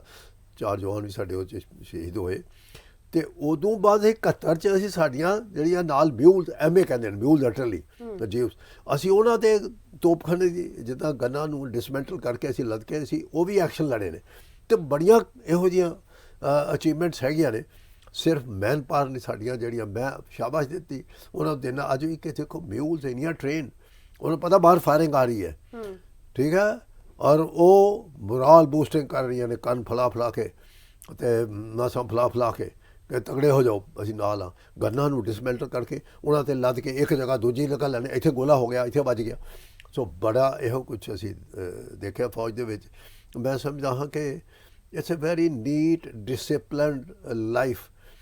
ਪਰ ਅਫਸੋਸ ਇਹ ਗੱਲ ਹੈ ਪੂਜਾ ਜੀ, ਸਾਡੀ ਇਸ ਫੌਜ ਦਾ ਸਿਆਸੀਕਰਨ ਹੋ ਰਿਹਾ ਅੱਜ ਕੱਲ੍ਹ। That is very bad. ਉਹ ਜਿਹੜਾ ਹੋ ਰਿਹਾ ਸਿਆਸੀਕਰਨ, ਉਹ ਨਹੀਂ ਹੋਣਾ ਚਾਹੀਏ। ਧਰਮ ਨਿਰਪੱਖਤਾ ਦੇ ਆਧਾਰ 'ਤੇ ਬਗੈਰ ਕਿਸੇ ਦੇਖੋ ਕਿਸੇ ਸਟੇਟ ਨਾਲ, ਕਿਸੇ ਕੌਮ ਦੇ ਨਾਲ ਕਿਸੇ ਉਹਦੀ ਨੀਂਹ ਰੱਖੀ ਗਈ, ਅਤੇ ਇਟ ਵਾਜ਼ ਗੈਰ ਸਿਆਸੀ, ਅਤੇ ਉਹ ਹੋ ਰਿਹਾ, ਉਹਦਾ ਪ੍ਰਭਾਵ ਬਾਕੀ ਤਾਂ ਸਰਕਾਰ ਨੇ ਫੈਸਲੇ ਲੈਣੇ ਹੁੰਦੇ ਨੇ, ਕਿਹੜਾ ਇਕੁਇਪਮੈਂਟ, ਕਿਹੜਾ ਅਗਨੀਵੀਰ ਕਰਨਾ, ਕੀ ਕਰਨਾ, ਉਹਦਾ ਤੇ ਫਿਰ ਨਾਮ ਬਾਅਦ ਮਿਲਦੇ ਨੇ। ਮਗਰ ਅੱਜ ਤੱਕ ਸਾਡੀਆਂ ਫੌਜਾਂ ਨੇ ਬਹਾਦਰੀ ਦੇ ਪ੍ਰਦਰਸ਼ਨ ਕਰਕੇ ਦਿਖਾਏ ਨੇ, ਭਾਵੇਂ ਗਲਵਾਨ ਘਾਟੀ ਹੋਏ, ਤਵਾਂਗ 'ਚ ਹੋ ਜਾਏ, ਉਹ ਇਲਾਕਾ ਮੈਂ ਦੇਖਿਆ ਹੋਇਆ, ਉੱਥੇ ਗਲਵਾਨ ਘਾਟੀ ਵੀ ਦੇਖੀ ਹੈ, ਤਵਾਂਗ 'ਚ ਵੀ ਮੈਂ ਉੱਥੇ ਦੇਖਿਆ, ਉਹ ਕੈਪਟਨ ਭੇਜਿਆ ਜਾਂਦਾ ਰਿਹਾ। ਮਤਲਬ ਇੰਨੀਆਂ ਕਠਿਨਾਈਆਂ ਦੇ ਬਾਵਜੂਦ ਜਿਹੜਾ ਕਿ ਆਪਣੇ ਆਪ ਨੂੰ ਚੀਨ ਸਮਝਦਾ ਸੀ ਪਾਟੇ ਖਾਂ, ਉਹਨਾਂ ਨੂੰ ਸਬਕ ਸਿਖਾਤਾ। ਭਾਵੇਂ ਸਾਡੇ ਕੋਲ ਮੈਂ ਸਿਰਫ ਬਾਹਰ ਦੀ ਗੱਲ ਵੀ ਕਰਦਾ, ਹੁਣ ਸੁਬਿਧਾ ਜੋਗਿੰਦਰ ਸਿੰਘ PVC ਜਿਹਨੂੰ ਮਿਲਿਆ ਮਰਨ ਉਪਰੰਤ, ਅਤੇ ਉਹ ਉਸ ਵੇਲੇ ਸਾਡੇ ਕੋਲ ਘਾਟਾ ਸੀ, ਬਹੁਤ ਕੁਝ ਘਾਟਾ ਕਹਿੰਦੇ ਕਿ ਸਾਡੇ ਕੋਲ ਅੱਛੇ ਇਕੁਇਪਮੈਂਟ ਦੀ ਘਾਟ ਸੀਗੀ, ਸਾਡੇ ਕੋਲ ਗੋਲਾ ਬਰੂਦ ਦੀ ਘਾਟ ਸੀ, ਸਾਡੇ ਕੋਲ ਕੱਪੜੇ ਦੀ ਘਾਟ ਸੀਗੀ। ਉਹ ਘਾਟ ਦੇ ਸਾਨੂੰ ਕਾਰਗਿਲ ਟਾਈਮ ਦੇ ਵਿੱਚ ਵੀ ਹੋਈ। ਕਾਰਗਿਲ ਟਾਈਮ ਕਈ ਜਲਦੀ ਨਾਲ ਭੇਜਦਾ ਗਿਆ। ਸੋ ਇਹੋ ਜਿਹੀਆਂ ਚੀਜ਼ਾਂ 'ਤੇ ਸਾਨੂੰ ਸਬਕ ਸਿੱਖਣਾ ਚਾਹੀਦਾ ਔਰ ਐਕਸ਼ਨ ਲੈਣਾ ਚਾਹੀਦਾ, ਔਰ ਤਾਂ ਕਿ ਅੱਗੋਂ ਤੋਂ ਨਾ ਹੋਏ। ਸਾਡੀਆਂ ਮਜ਼ਬੂਤ ਹੋ ਰਹੀਆਂ ਨੇ ਫੌਜਾਂ। ਮੈਂ ਇਹਦੇ ਬਾਰੇ ਬਹੁਤ ਕੁਝ ਪਹਿਲਾਂ ਲਿਖ ਵੀ ਚੁੱਕਿਆ ਕਿ ਈਸਟਰਨ ਫਰੰਟ 'ਤੇ ਮੈਨੂੰ 2 ਵਾਰੀ ਮਿਲਿਆ ਮੌਕਾ। ਇੱਕ ਵਾਰੀ ਕੈਪਟਨ ਦੇ ਤੌਰ 'ਤੇ ਉਦੋਂ ਪੈਦਲ ਹੀ ਜਾ ਕੇ ਰੈਕੀ ਕਰੀ ਸੀ, ਦੂਜੀ as a CCRT 4 corps, commander corps artillery, ਪੂਰੇ 4 ਕੋਰ 'ਚ ਤੇਜ਼ਪੁਰ ਸੈਕਟਰ 'ਚ, ਅਤੇ ਉੱਥੇ ਤੇ ਹੈਲੀਕਾਪਟਰ 'ਚ ਵੀ ਜਾ ਕੇ ਦੇਖਿਆ ਮੈਂ ਕਿ ਵਿਕਾਸ ਦੀ ਘਾਟ ਸੀ। ਮੈਂ ਬੜਾ ਜ਼ੋਰ ਲਾਉਂਦੇ ਰਹੇ ਵਿਕਾਸ ਇਲਾਕੇ 'ਚ, ਹੁਣ ਹੋਣ ਲੱਗਿਆ ਜਦੋਂ ਕਿ ਝਟਕਾ ਲੱਗਿਆ ਅਤੇ ਹੁਣ ਹੋ ਰਿਹਾ ਸੜਕਾਂ ਦਾ ਵੀ ਕੁਛ, ਰੇਲ ਦਾ ਵੀ ਸੋਚ ਰਿਹਾ, ਜਦੋਂ ਕਿ ਚੀਨ ਸਾਡਾ ਪਹਿਲਾਂ ਹੀ ਇਲਾਕਾ ਸਾਰਾ ਕਾਬੂ ਕਰ ਰੱਖਿਆ, ਜਿਹੜਾ ਕਿ ਉਹ ਤਾਂ ਸਹਿਚੰਦ ਤੱਕ ਪਹੁੰਚਣਾ ਚਾਹੁੰਦਾ, ਸਾਰਾ ਹੀ ਉਹ ਅਰੁਣਾਚਲ ਪ੍ਰਦੇਸ਼ ਮੰਗਦਾ।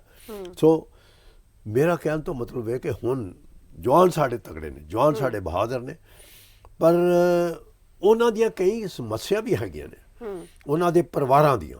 ਮੈਂ ਉਹਦਾ ਜ਼ਿਕਰ ਕਰਨਾ ਚਾਹੁੰਦਾ ਕਿ ਹਾਲ ਵਿੱਚ ਅਹਿਮ ਸਿੰਘ ਗੁਲਵਾਨ ਘਾਟੀ ਐਕਸ਼ਨ ਜਦੋਂ ਹੋਇਆ ਅਤੇ ਉਹਦੇ ਵਿੱਚ ਉਹਨਾਂ ਨੇ ਜਦੋਂ ਰਾਜਨਾਥ ਜੀ ਡਿਫੈਂਸ ਮਿਨਿਸਟਰ ਗਏ ਤਾਂ ਉਹਨਾਂ ਨੇ ਐਡਰੈਸ ਕੀਤਾ ਫੌਜ ਦੇ, ਜਿੱਦਾਂ ਅਸੀਂ ਸੈਨਿਕ ਸੰਮੇਲਨ ਕਹਿੰਦੇ ਉੱਥੇ, ਅਤੇ ਉੱਥੇ ਉਹਨਾਂ ਕੋਲ ਪੁਆਇੰਟ ਆਇਆ, ਅਖਬਾਰਾਂ 'ਚ ਆਇਆ ਸੀ ਕਿ ਸਾਡੀਆਂ ਪਰਿਵਾਰ ਜਿਹੜੇ ਅਸੀਂ ਛੱਡ ਕੇ ਆ ਗਏ ਹਾਂ, ਕਿਉਂਕਿ ਪਹਿਲਾਂ ਨਫਰੀ 10,000 ਸੀ ਜਿਹੜੀ ਹੁਣ 50,000 ਹੋ ਗਈ ਤੋਂ ਬਾਅਦ, ਅਤੇ ਉਹ ਆਪਣੇ ਪਰਿਵਾਰ, ਕਿਤੇ ਬੱਚੇ ਛੋਟੇ ਪੜ੍ਹ ਰਹੇ ਨੇ, ਮਕਾਨਾਂ ਦੀ ਸਮੱਸਿਆ, ਕਿਤੇ ਪਿੰਡ 'ਚ ਜਾਣਾ ਉੱਥੇ ਕਈ ਸਮੱਸਿਆ ਨੇ, ਉਹਨਾਂ ਦੀਆਂ ਪ੍ਰੋਬਲਮ ਨੂੰ ਸੁਣਨ ਵਾਸਤੇ ਕੋਈ ਤਿਆਰ ਨਹੀਂ। ਉਹਨਾਂ ਨੇ ਕਿਹਾ ਸੀ ਕਿ ਇਹਨੂੰ ਇੱਦਾਂ ਕਰੋ, ਰਾਜਨਾਥ ਜੀ ਕਹਿੰਦੇ ਨੇ ਕਿ ਹਰ ਇੱਕ ਫਾਰਮੇਸ਼ਨ ਇੱਕ JCO ਅਟੈਚ ਕਰਦੇ ਬਲਕਿ ਇੱਥੇ ਆਪਾਂ ਆਪਣੇ ਡਿਸਟ੍ਰਿਕਟ 'ਚ। ਅਤੇ ਮੈਂ ਸਵਾਲ ਕੀਤਾ ਸੀ ਕਿ ਇੱਥੇ ਸਾਡਾ ਪਹਿਲਾਂ ਡਾਇਰੈਕਟਰ ਸੈਨਿਕ ਵੈਲਫੇਅਰ ਹੈ, ਜਿੱਥੇ ਮੈਂ ਡਾਇਰੈਕਟਰ ਰਹਿ ਚੁੱਕਿਆ, ਉੱਥੇ ਉਹਨਾਂ ਨੂੰ ਨਹੀਂ ਪੁੱਛਦੇ, ਉੱਥੇ ਬ੍ਰਿਗੇਡੀਅਰ ਜਨਰਲ ਨੂੰ ਨਹੀਂ ਪੁੱਛਦੇ, ਅਤੇ ਇੱਕ JCO ਨੂੰ ਕੌਣ ਪੁੱਛੇਗਾ? ਇਹਨਾਂ 'ਤੇ ਓਵਰਆਲ ਇਹਨਾਂ ਦਾ ਚੇਂਜ ਕਰਨ ਦੀ ਜ਼ਰੂਰਤ, ਕਿ ਇਹਨਾਂ ਦੀ ਮੈਂਟੈਲਿਟੀ ਜਿਹੜੀ ਹੈ, ਤਾਂ ਕਿ ਇਹ ਯਾਦ ਕਰਦੇ ਨੇ ਸਿਰਫ ਫੌਜ ਨੂੰ ਔਖੇ ਵੇਲੇ, ਔਖੀ ਘੜੀ ਵੇਲੇ, ਉਦੋਂ ਬਾਅਦ ਵਿਸਾਰਤਾ ਜਾਂਦਾ। ਇਹ ਬੜੀ ਵੱਡੀ ਗੱਲ ਲੋੜ ਹੈਗੀ ਪੂਜਾ ਜੀ ਇਸ ਵੇਲੇ ਕੌਮੀ ਨੀਤੀ ਦੀ, ਕੌਮੀ ਇੱਕ ਮਿਲਟਰੀ ਕਮਿਸ਼ਨ ਦੀ, ਇੱਕ ਕੌਮੀ ਭਲਾਈ ਨੀਤੀ ਦੀ। ਬੜਾ ਕੁਛ ਹੋ ਵੀ ਰਿਹਾ, ਇਹੋ ਜਿਹੀ ਗੱਲ ਹੈ ਨਹੀਂ।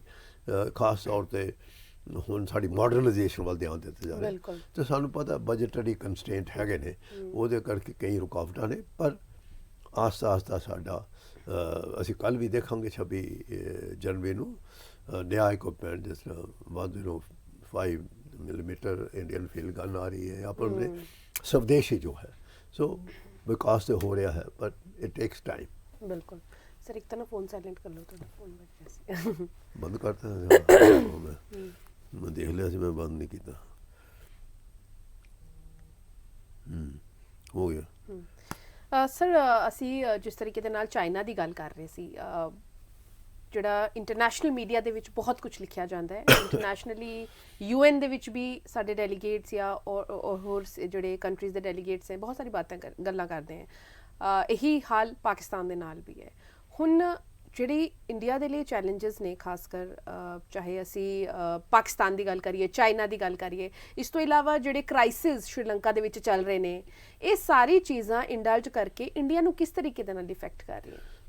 ਮੈਂ ਸਮਝਦਾ ਕਿ ਜਿਸ ਤਰੀਕੇ ਨਾਲ ਇੰਡੀਆ ਨੇ ਸਟੈਂਡ ਲਿਆ ਨਾ, ਉਹ ਹੈ ਕਾਬਲੇ ਤਾਰੀਫ ਹੈ, ਕਿ ਐਜ਼ ਇਹ ਸ਼ੁਰੂ ਤੋਂ ਹੀ ਜਦੋਂ ਮੁਲਕ ਆਜ਼ਾਦ ਹੋਇਆ, ਨਿਊਟਰਲ ਪਾਲਿਸੀ, ਜਿਹੜੇ ਕਿ ਨਾਨ ਅਲਾਈਨਮੈਂਟ ਜਿਹਨੂੰ ਕਹਿੰਦੇ, ਠੀਕ ਹੈ, ਉਹ ਪਾਲਿਸੀ ਚੱਲਦੇ ਆ ਰਹੇ ਅੱਜ ਤੱਕ। ਅਸੀਂ ਕਿਉਂ ਇਸ ਵੇਲੇ ਕਸ਼ਮਕਸ਼, ਜੇ ਤੁਸੀਂ ਭੂਗੋਲਿਕ ਸਥਿਤੀ ਓਵਰਆਲ ਦੇਖੋ, ਚੀਨ ਦਾ ਪਾਕਿਸਤਾਨ ਨਾਲ, ਰਸ਼ੀਆ ਦਾ ਯੂਕਰੇਨ ਨਾਲ, ਇੱਥੇ ਸ਼੍ਰੀਲੰਕਾ 'ਚ ਆਪਣਾ ਪਾਕਿਸਤਾਨ ਦੀ ਬੁਰੀ ਹਾਲਤ ਹੈ।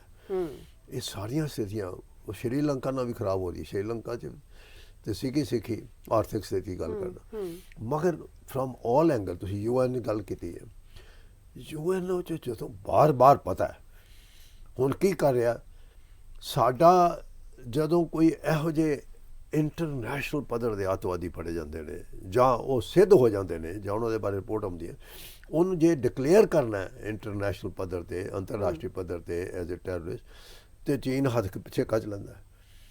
ਜਿਹੜਾ ਸਥਾਈ ਮੈਂਬਰ ਵਾਸਤੇ UN ਹੈ, ਜੋ ਸਾਡਾ, ਜਦੋਂ ਬਾਕੀ ਦੇਸ਼ ਸਾਡੀ ਸਪੋਰਟ ਕਰ ਰਹੇ ਨੇ, ਚੀਨ ਪਿੱਛੇ ਹਟ ਜਾਂਦਾ, ਕਿਉਂਕਿ ਉਹਦਾ ਇੰਟਰਸਟ ਹੈ ਪਾਕਿਸਤਾਨ ਦੇ ਨਾਲ, ਅਮਰੀਕਾ ਦਾ ਵੀ ਇੰਟਰਸਟ ਹੈ, ਚੀਨ ਦਾ ਸ਼੍ਰੀਲੰਕਾ ਵੱਲ ਵੀ ਇੰਟਰਸਟ ਹੈ, ਬੰਗਲਾਦੇਸ਼ ਨਾਲ ਵੀ ਇੰਟਰਸਟ ਹੈ, ਸਾਰੇ ਸਾਡੇ ਪੜੋਸੀ ਮੁਲਕਾਂ ਨਾਲ ਚੀਨ ਦਾ ਇੰਟਰਸਟ ਹੈ।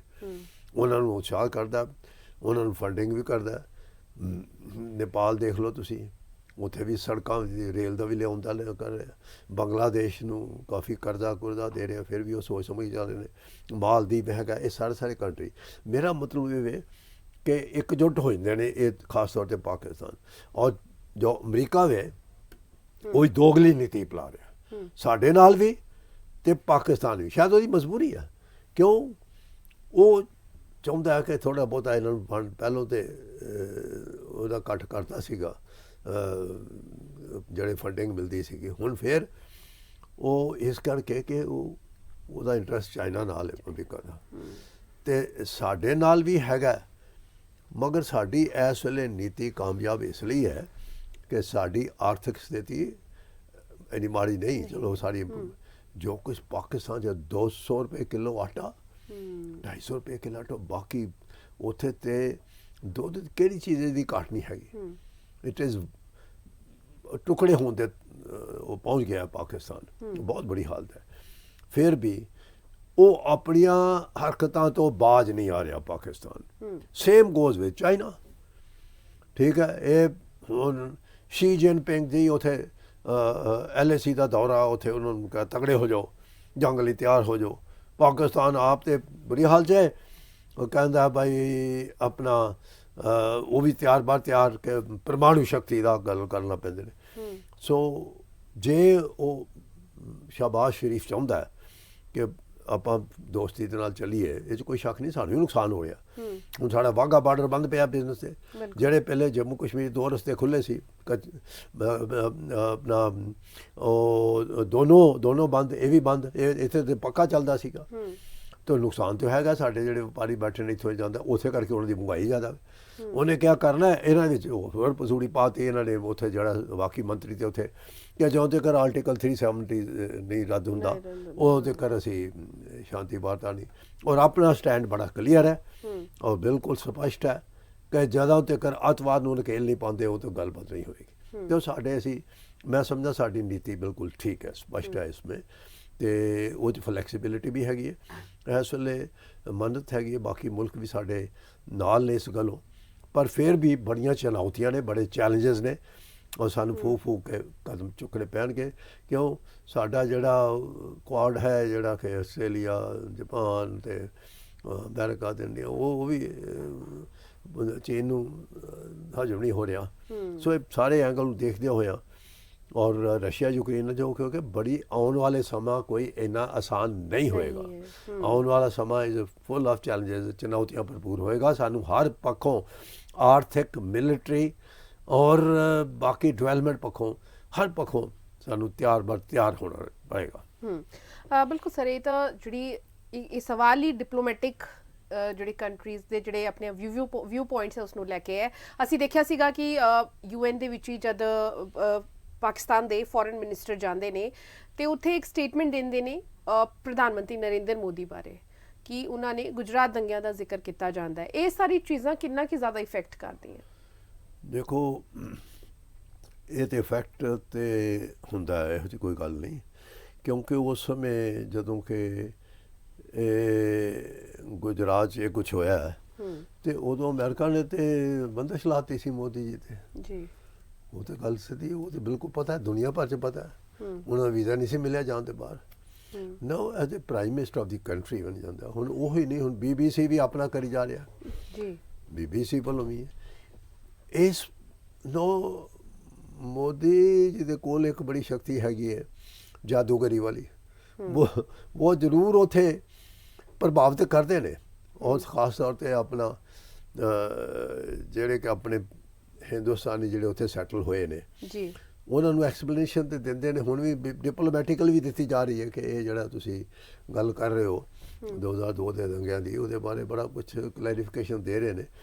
ਪਰ ਮਾੜਾ ਮੋਟਾ ਤੇ ਅਸਰ ਪੈਂਦਾ ਹੀ, ਲੋਕ ਯਾਦ ਕਰਦੇ ਨੇ, ਕਿਉਂਕਿ ਉਹਦੇ ਵਿੱਚ ਤੁਸੀਂ ਫਿਰ ਸੋਸ਼ਲ ਮੀਡੀਆ 'ਤੇ ਬੰਦ ਕਰ ਦਿੰਦੇ ਹੋ ਕਈ ਚੀਜ਼ਾਂ, ਠੀਕ ਹੈ ਨਾ, ਪੁਰਾਣੇ ਜਿਹੜੇ ਇੰਸੀਡੈਂਟ ਨੇ।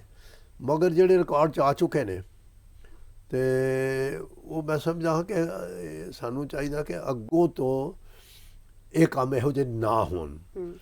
ਸਾਡੇ ਸਰਬ ਧਰਮ ਸਾਰੇ ਇੱਥੇ ਇੱਕ ਬਰਾਬਰ ਨੇ, ਸਾਡੀ ਜਿਹੜੀ।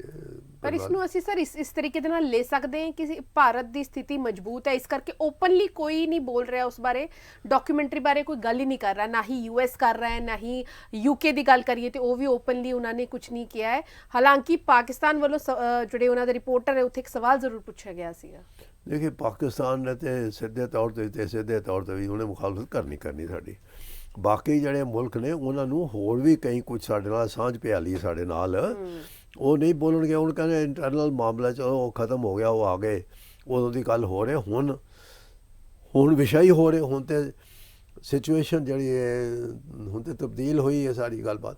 G20 ਨੂੰ ਵੀ ਐਡ ਕਰ ਸਕਦੇ ਸ਼ਾਇਦ, ਇਸੇ ਵਜ੍ਹਾ ਨਾਲ ਕੋਈ ਨਹੀਂ ਕਹਿ ਰਿਹਾ ਕਿਉਂਕਿ ਇਸ ਵਾਰੀ ਹੋਸਟ ਇੰਡੀਆ ਕਰ ਰਿਹਾ।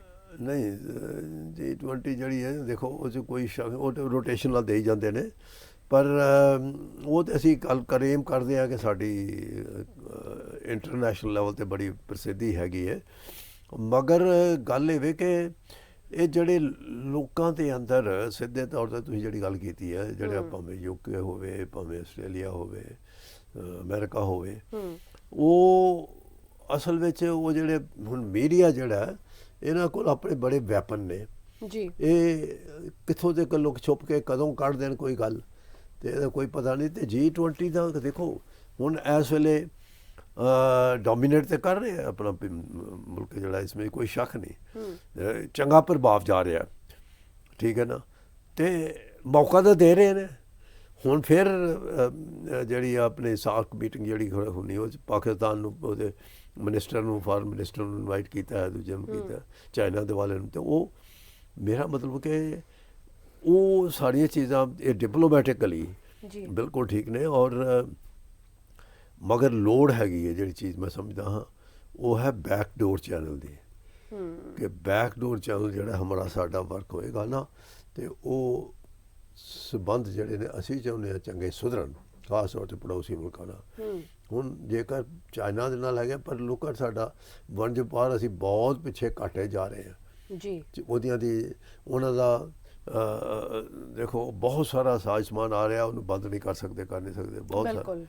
ਤੇ ਉਹ ਸਾਡੀ ਫਿਰ ਆਤਮ ਨਿਰਭਰਤਾ ਸਾਡੀ ਇੰਨਾ ਕੁ ਹੋਣਾ ਚਾਹੀਦਾ ਕੰਪੀਟੀਸ਼ਨ 'ਤੇ ਕਿ ਅਸੀਂ ਉਸੇ ਤਕਰੀਬਨ ਭਾਅ ਦੇ ਨਾਲ, ਹਿਸਾਬ ਕਿਤਾਬ ਨਾਲ ਚੀਜ਼ਾਂ ਪ੍ਰੋਡਿਊਸ ਕਰੀਏ, ਭਾਵੇਂ ਇਲੈਕਟ੍ਰੋਨਿਕ ਗੁੱਡਸ ਹੋਣ ਜਾਂ ਕੁਛ ਹੋਵੇ, ਤੇ ਉਹ ਫਿਰ ਨਿਰਭਰਤਾ ਹੋ ਜਾਂਦੀ ਹੈ। ਇਸ ਕਰਕੇ ਉਹ ਸਾਡੀ ਕਮਜ਼ੋਰੀ ਹੈ। ਬਿਲਕੁਲ, ਇਸ ਚੀਜ਼ ਨੂੰ ਸਰ ਇਸ ਤਰੀਕੇ ਨਾਲ ਲਿੱਤਾ ਜਾ ਸਕਦਾ ਹੈ, ਸਮੇਂ ਦੇ ਨਾਲ ਹੋ ਸਕਦਾ ਹੈ ਕਿ ਸਾਨੂੰ ਕਿਸੇ ਹੋਰ ਉੱਤੇ ਨਿਰਭਰ ਹੋਣ ਦੀ ਲੋੜ ਨਾ ਪਏ, ਇੱਥੇ ਹੀ ਜਿਹੜਾ ਇੰਡਸਟਰੀ ਆ ਜਾਏ। ਸਰ ਹੁਣ ਪੰਜਾਬ ਦੀ ਗੱਲ ਕਰਦੇ ਹਾਂ। ਪੰਜਾਬ ਦੇ ਵਿੱਚ ਇਹਨਾਂ ਦਿਨਾਂ ਜਿਹੜਾ ਇੱਕ ਪਿਛਲੇ ਦਿਨਾਂ ਤੁਸੀਂ ਵੀ ਦੇਖਿਆ ਹੋਣਾ, GOG ਵੱਲੋਂ ਪ੍ਰਦਰਸ਼ਨ ਕੀਤਾ ਗਿਆ। ਦੂਜੇ ਪਾਸੇ ਅਸੀਂ ਦੇਖ ਰਹੇ ਹਾਂ ਸਰ, ਨੌਜਵਾਨ ਪੀੜ੍ਹੀ ਸਾਡੀ ਨਸ਼ਿਆਂ ਵੱਲ ਜਾ ਰਹੀ ਹੈ। ਸਭ ਤੋਂ ਪਹਿਲਾਂ ਇੱਥੇ ਆਰਮੀ ਤੋਂ ਜਾਂਦੇ ਸੀਗੇ, ਹਰ ਇੱਕ ਘਰ ਤੋਂ ਇੱਕ ਬੱਚਾ ਇੰਡੀਅਨ ਆਰਮੀ ਦੇ ਵਿੱਚ ਜਾਂਦਾ ਸੀਗਾ, ਸਰਵ ਕਰਦਾ ਸੀਗਾ ਦੇਸ਼ ਦੇ ਲਈ, ਲੇਕਿਨ ਹੁਣ ਉਹਨਾਂ ਦੀ ਜਿਹੜੀ ਸੰਖਿਆ ਹੈ ਘਟ ਗਈ ਹੈ ਸਰ। ਜਿੱਥੋਂ ਤੱਕ ਦੇਖੋ ਜਿਹੜਾ ਕਿ ਫਿਕਸ ਕੋਟਾ ਹੁੰਦਾ ਹੈ, ਜਿਹੜਾ ਕਿ ਸੂਬੇ ਦੇ ਆਧਾਰ 'ਤੇ ਜਿਹੜਾ ਕਿ ਕਾਸਟ ਸਿਸਟਮ 'ਤੇ ਪਹਿਲੋਂ ਚੱਲਿਆ ਸੀ ਫਿਕਸਡ, ਤੇ ਉਹ ਤਾਂ ਠੀਕ ਚੱਲ ਰਿਹਾ, ਇਹੋ ਜਿਹੀ ਗੱਲ ਨਹੀਂ। ਮਗਰ ਜਿਹੜੀ ਸਾਡੀ ਪਰਸੈਂਟੇਜ ਹੈ, ਜਿਹੜੀ ਕਿ ਜਿੱਥੇ ਕਿ ਫਿਕਸ ਨਹੀਂ ਹੈਗੀ, ਜਿੱਥੇ ਕਿ ਮਿਕਸ ਕਲਾਸ ਯੂਨਿਟ, ਜਿੱਦਾਂ ਕਿ ਅਗਨੀਵੀਰ ਲੈ ਲਓ, ਮਿਕਸਡ ਹੈ, ਲੈ ਰਹੇ ਨੇ, ਉਹ 'ਚ ਕੋਈ ਨਹੀਂ। ਜਿੱਦਾਂ ਕਿ ਨੇਵੀ ਹੈ, ਜਿੱਦਾਂ ਕਿ ਏਅਰ ਫੋਰਸ ਹੈ, ਉਹਦੇ 'ਚ ਕੰਪੀਟੀਸ਼ਨ ਹੈ। ਅਫਸਰ ਹੈ, ਅਫਸਰ 'ਚ ਕੋਈ ਜਾਤ ਪਾਤ, ਸਾਜ਼ ਸਮਾਨ, ਕੋਈ ਵੀ ਉੱਥੋਂ ਕਿਸੇ ਧਰਮ ਨਾਲ, ਕਿਸੇ ਸੂਬੇ ਨਾਲ ਸੰਬੰਧ ਨਹੀਂ। ਬਾਕੀ ਜਵਾਨਾਂ ਵਾਸਤੇ ਹੈਗਾ, ਮਗਰ ਉਹ ਜਿਹੜਾ ਕੰਪੀਟੀਸ਼ਨ ਦੇ ਤੌਰ 'ਤੇ ਮਗਰ ਸਾਡਾ ਕਿਉਂ ਘਟਦਾ ਜਾ ਰਿਹਾ, ਇਹਨਾਂ ਸਾਰਿਆਂ 'ਚ ਮੈਂ ਧਿਆਨ ਕੀਤਾ ਸੀ ਪਿੱਛੇ 2 ਸਾਲ ਹੋ ਗਏ ਨੇ ਪੂਰਾ ਡੇਟਾ ਦੇ ਨਾਲ, ਕਿ ਸਾਡਾ ਅਸੀਂ ਪਿਛੜ ਰਹੇ ਹਾਂ ਅਫਸਰਾਂ ਦੀ ਭਰਤੀ ਤੋਂ ਵੀ, ਔਰ ਜਵਾਨਾਂ ਦੀ ਭਰਤੀ ਏਅਰ ਫੋਰਸ ਔਰ ਨੇਵੀ ਦੇ ਵਿੱਚ ਬਹੁਤ ਪਿਛੜ ਰਹੇ ਹਾਂ। ਹਰਿਆਣਾ ਵੀ ਸਾਥੋਂ ਅੱਗੇ ਹੈ। ਇੱਥੋਂ ਤੱਕ ਕਿ ਕਈ ਹਾਲਾਤਾਂ 'ਚ ਅਫਸਰਸ਼ਾਹੀ ਸਾਡੇ ਕੋਲੋਂ ਜਿਹੜੀ ਨੇ, ਦੇਖੋ ਉੱਤਰਾਖੰਡ ਵਾਲੇ ਵੀ ਅੱਗੇ ਨਿਕਲ ਗਏ, ਹਿਮਾਚਲ ਵਾਲੇ ਵੀ। ਕਿਉਂ? ਇਸੇ ਤਰੀਕੇ ਨਾਲ ਚਲੋ ਬਿਹਾਰ ਦਾ ਤੇ ਹੈ, ਬਿਹਾਰ ਦਾ ਸੰਖਿਆ ਜਾ, UP ਦੇ ਅੱਗੇ ਨੇ ਅਫਸਰ, ਵੱਡੀ ਵੱਡੀ ਸਟੇਟ ਹੈ, ਠੀਕ ਹੈ। ਮਗਰ ਸਭ ਤੋਂ ਜ਼ਿਆਦਾ ਪਹਿਲੋਂ ਅਫਸਰ ਪੰਜਾਬ ਦੇ ਹੁੰਦੇ ਸੀ, ਅਨਵੰਡੇ ਪੰਜਾਬ ਦੇ। ਹੁਣ ਅਨਵੰਡਾ ਪੰਜਾਬ ਦੇ ਤਿੰਨੇ ਸੀ ਨਾ, ਇਹ ਤਿੰਨੇ ਮਿਲਾ ਕੇ ਹਿਮਾਚਲ ਲੈਣਾ ਪੰਜਾਬ, ਤੇ ਪੰਜਾਬ ਦੇ ਹੁਣ ਕਿਉਂ ਕਿ ਸਾਰਿਆਂ ਦਾ ਫੋਕਸ ਬਾਹਰ ਜਾਣ ਦਾ ਹੈ, ਤੇ ਜਾਂਦੇ ਨੇ, ਹੈ ਭਰਤੀ ਹੁਣ ਜਾਂਦੇ ਨੇ, ਪਰ ਡਿੱਗ ਪੈਂਦੇ ਨੇ, ਸ਼ਰਤਾਂ ਹੀ ਪੂਰੀਆਂ ਨਹੀਂ ਕਰਦੇ। ਕਿਉਂਕਿ ਸਭ ਤੋਂ ਪਹਿਲਾ ਜ਼ਰੂਰੀ ਚੀਜ਼ ਇਹ ਵੇ ਕਿ ਫਿਜ਼ੀਕਲ ਫਿਟਨੈਸ ਔਰ ਜਾਗਰੂਕਤਾ ਲਹਿਰ ਪੈਦਾ ਕਰਨਾ, ਅਵੇਅਰਨੈਸ, ਉਹ ਤੇ ਅਸੀਂ ਪਿੰਡਾਂ 'ਚ, ਪਨੀਰੀ ਦੇ ਪਿੰਡਾਂ 'ਚ ਹੈ, ਉਹ ਸਮਝਾਉਂਦੇ ਨਹੀਂ ਅਸੀਂ। ਨਸ਼ਿਆਂ ਦੇ ਤੌਰ 'ਤੇ ਬਸ ਨਸ਼ਿਆਂ 'ਚ ਗੈਂਗਸਟਰਵਾਦ ਉਹਦੇ 'ਚ ਪਏ ਨੇ। ਉਹ ਨਸ਼ੇ ਤੇ ਬਹੁਤ ਨਸ਼ੇ ਤੇ ਉਹ ਹੁਣ ਦੇਖੋ, ਇਹ ਸਾਡਾ ਸਰਹੱਦੀ ਸੂਬਾ ਹੈ, ਆਹ ਸਾਰੇ ਸਰਹੱਦੀ ਜ਼ਿਲ੍ਹੇ 'ਚ ਹਥਿਆਰਾਂ ਦਾ ਸ਼ੌਕ ਤਾਂ ਸ਼ੁਰੂ ਤੋਂ ਰਿਹਾ, ਕਿਉਂਕਿ ਵਿਦੇਸ਼ੀ ਹਮਲੇ ਸਾਰੇ ਇਸੇ ਪਾਸੇ ਹੁੰਦੇ ਰਹੇ, ਅਤੇ ਉਹ ਸ਼ੌਕ ਤਾਂ ਹੈਗਾ। ਮਗਰ ਇੱਥੇ ਭਰਤੀ ਹੋ ਕੇ ਹਰ ਘਰ ਦੂਜੇ ਘਰ 'ਚ ਇੱਕ ਪੰਜਾਬ 'ਚ ਵੀ ਹਿਮਾਚਲ ਦੀ ਤਰ੍ਹਾਂ ਦੇ ਉਹ ਫੌਜੀ ਸੀਗਾ। ਹੁਣ ਨਹੀਂ ਹੋ ਰਹੇ, ਇਸ ਗੱਲੋਂ ਪਿੱਛੇ ਜਾ ਰਹੇ ਹਾਂ ਅਸੀਂ।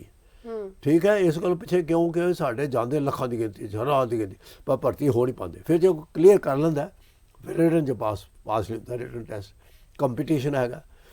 ਕਿਉਂਕਿ ਜ਼ਿਆਦਾ ਫੋਕਸ ਇੱਕ ਤਾਂ ਬਾਹਰ ਦਾ, ਦੂਜਾ ਨਸ਼ਿਆਂ ਨੇ ਸਾਡੇ ਗਲਤਾ, ਔਰ ਨਸ਼ੇ ਜਿਹੜੇ ਨੇ ਨਾ ਇਹ ਬਰਬਾਦ ਕਰ ਰਹੇ ਨੇ ਸਾਡੇ ਜਿਹੜੇ ਨੌਜਵਾਨ, ਉਹਨਾਂ ਦੇ ਫਿਊਚਰ ਨੂੰ, ਉਹਨਾਂ ਦੇ ਭਵਿੱਖ ਬਿਲਕੁਲ ਧੁੰਦਲਾ ਕਰ ਰਹੇ ਨੇ।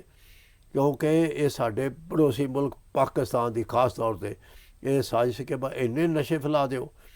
ਸਿਰਫ ਉੱਥੋਂ ਹੀ ਨਹੀਂ, ਇੱਥੇ ਜਿਹੜੇ ਸਿੰਥੈਟਿਕ ਬਣੇ ਨੇ ਬਾਕੀ ਨਾਲ ਦੀਆਂ ਸਟੇਟਾਂ 'ਚ ਆ ਦਿਓ, ਇੱਥੋਂ ਕਰ ਦਿਓ, ਇੰਨੇ ਕਰ ਦਿਓ ਤਾਂ ਕਿ ਫੌਜ ਦੇ ਭਰਤੀ ਹੋਣ ਦੇ ਕਾਬਲ ਹੀ ਨਾ ਰਹਿਣ ਅਤੇ ਜੰਗਾਂ ਕਿੱਥੇ ਲੜਨੀਆਂ ਨੇ। ਇੱਥੋਂ ਸਭ ਤੋਂ ਜ਼ਿਆਦਾ ਤੇ ਨਾ ਅਸੀਂ ਇਸ ਵਾਸਤੇ ਵਿਦੇਸ਼ਾਂ ਵਾਲਾ ਜਾ ਕੇ ਧੱਕੇ ਖਾ ਕੇ ਕਈ ਤਾਂ ਰਸਤੇ 'ਚ ਹੀ ਗੁੰਮਸੁੰਮ ਹੋ ਜਾਂਦੇ ਨੇ, ਫਿਰ ਕਈ ਉੱਥੇ ਕਾਮਯਾਬ ਨਹੀਂ ਹੁੰਦੇ, ਆ ਜਾਂਦੇ ਨੇ। ਮਗਰ ਆਹ ਸਾਡਾ ਕਿੱਤਾ profession, main arms, profession of arms, main arms, ਜਿਹੜਾ ਕਿ ਅਸੀਂ ਉਹ ਤੋਂ ਪਛੜ ਰਹੇ ਹਾਂ। ਔਰ ਮੈਂ ਡੇਟੇ ਦੇ ਨਾਲ ਦਿੱਤਾ ਸੀ ਖਾਸ ਤੌਰ 'ਤੇ, ਕਿਉਂਕਿ ਪਾਸ ਨਹੀਂ ਕਰਦੇ। ਨੇਵੀ ਦੀਆਂ ਵੈਕੈਂਸੀਆਂ ਇੰਨੀਆਂ ਆਈਆਂ, ਏਅਰਫੋਰਸ ਦੀਆਂ ਇੰਨੀਆਂ ਆਈਆਂ, ਉਹਦੇ ਵਿੱਚ ਆਪਣਾ ਪਰਸੈਂਟੇਜ ਬੜੀ ਘੱਟ ਹੈ, ਅਫਸਰ ਦੀ ਘੱਟ ਹੈ ਤੇ ਜਵਾਨਾਂ ਦੀ ਤੇ ਫਿਰ ਪ੍ਰੋਬਲਮ ਹੈ ਹੀ ਹੈ। ਬਿਲਕੁਲ ਸਮੱਸਿਆਵਾਂ ਬਹੁਤ ਸਾਰੀਆਂ ਨੇ ਸਰ। ਇੱਕ ਸਵਾਲ ਮੇਰਾ ਹੈਲਮਟ ਨੂੰ ਲੈ ਕੇ ਵੀ ਬਹੁਤ ਇਸ਼ੂ ਹੋਇਆ, ਸਿੱਖ ਫੌਜੀਆਂ ਨੂੰ ਹੈਲਮਟ ਨੂੰ ਲੈ ਕੇ ਵਿਵਾਦ ਪੈਦਾ ਹੋ ਗਿਆ। ਹਾਲਾਂਕਿ ਡਿਫੈਂਸ ਮਿਨਿਸਟਰੀ ਵੱਲੋਂ ਕੋਈ ਕਲੈਰੀਫਿਕੇਸ਼ਨ ਨਹੀਂ ਆਇਆ, ਨੋਟੀਫਿਕੇਸ਼ਨ ਹੀ ਸਿਰਫ ਆਈ ਸੀਗੀ। ਇਸ ਨੂੰ ਲੈ ਕੇ ਚਰਚਾ ਬਹੁਤ ਚੱਲੀ ਹੈ, ਲੇਕਿਨ ਉਹ ਡਿਫੈਂਸ ਮਿਨਿਸਟਰੀ ਨੇ ਬਹੁਤ ਜਲਦਬਾਜ਼ੀ में ऑर्डर तो प्लेस करता, मतलब कॉल फॉर कोटेशन ये वो, जब 12,714 कितने सी हेलीकॉप्टर जे हेलमेट जिहदे large size small size Sikh troops वास्ते कर देते हैं। नो जदों तुसी इस किस्म का फैसला लैंदे हो तुहानू इनवॉल्व होना चाहिए ग्राउंड लैवल ते। ग्राउंड लैवल ते फौजी जिहड़ा यूनीफॉर्म दे विच असीं भी रहे हैं ते बोल नहीं सकदा, मूँह नहीं खोल सकदा जी, ठीक है। मगर सोशल मीडिया इन्ना स्ट्रांग हो चुका है कि वो पहुँच जाती हर जगह। पहलों किसी को पता नहीं, तारा आउंदियां चिट्ठी लिखते सी, हुण ते उत्थे LAC होए LOC तो बैठे सारियां खबरां मिल जांदियां ने। हुण ये मसला जिहड़ा दस्तार दा ये धार्मिक मसला भी उत्थे जुड़िया है, ये धार्मिक भावनावां नाल जुड़िया है और ये तो गुरु साहब वालों बख्शी हुई दस्तार है जिहदे नाल कंप्रोमाइज़ नहीं हो सकता। जंगां लड़ियां ने वर्ल्ड वार 1 वर्ल्ड वार 2, उस वेले भी वर्ल्ड वार 2 वेले ब्रिटिशर्स ने भी बोलिया सी कि इत्थे इन्हां नूं दिता जाए हैलमेट दिता जंगां वास्ते। मगर जो देखिया कि उत्थे विवाद खड़ा हो गया क्योंकि उस वेले तो बड़ा प्रभाव सीगा। हुण तो थोड़ियां मिक्स भी हो गई यूनिटां, सिख यूनिटां भी कई सारियां तो उत्थे उन्होंने बल्कि खुद पगड़ी पहननी शुरू कर दी, पगड़ी पहनते रहे। साड़ी भी जिहड़ियां पलटन वाली बटालियन जिथे नॉन सिख कमांड करते हैं, क्योंकि उस कोई नहीं है किसी बटालियन सिख ही करेगा, तो वो लड़ाई दे विच भी तो वैसे जो एक्सरसाइज होंदियां तां भी वो पाते ने अपना पगड़ियां बंदे ने। मैं इस गल्लों मैं क्वेश्चन करदा जदों भी किसी चीज़ की इदां दी कोई चीज़ होंदी है लोड़ क्यों पई, वट वाज दी नैसेसिटी। तुसीं कोई काम करना उसकी लोड़ क्यों है, चैनल स्टैबलिश करना है, की है की होएगा, ये बारे की इन्होंने चाहिए धार्मिक संस्थावां नूं। अकाल तख्त जथेदार ने बयान दिता है, बिल्कुल सही है उन्होंने। मैं कहना कि बाकी संस्था भी है, शोर शराबा बिल्कुल सही है। जे कोई ऑपरेशन इहो जिहा हैगा, जे कोई स्पैशलाइज्ड ऑपरेशन है ਉਹਦੇ वास्ते तो ਤੁਹਾਨੂੰ ठीक है, जिद्दां कि टैंक है ना, टैंक दे विच कई दफ़ा जिहड़ा हुंदा गनर नहीं सुनाई दिंदा ठीक, वो ला के रख तो पालदा है वो अपना मैगाफोन वगैरह, मगर उत्थे देंदे हो प्रोटैक्शन वास्ते। मगर मेरा बेसिक सवाल है किन्नियां वर्ल्ड वार 2 या कारगिल दा ले लो तुसीं, किन्ने सिख फौजी जिन्हां दे सिर ते गोली लगी, पगड़ी तारी और वो शहीद होए हुण दसन।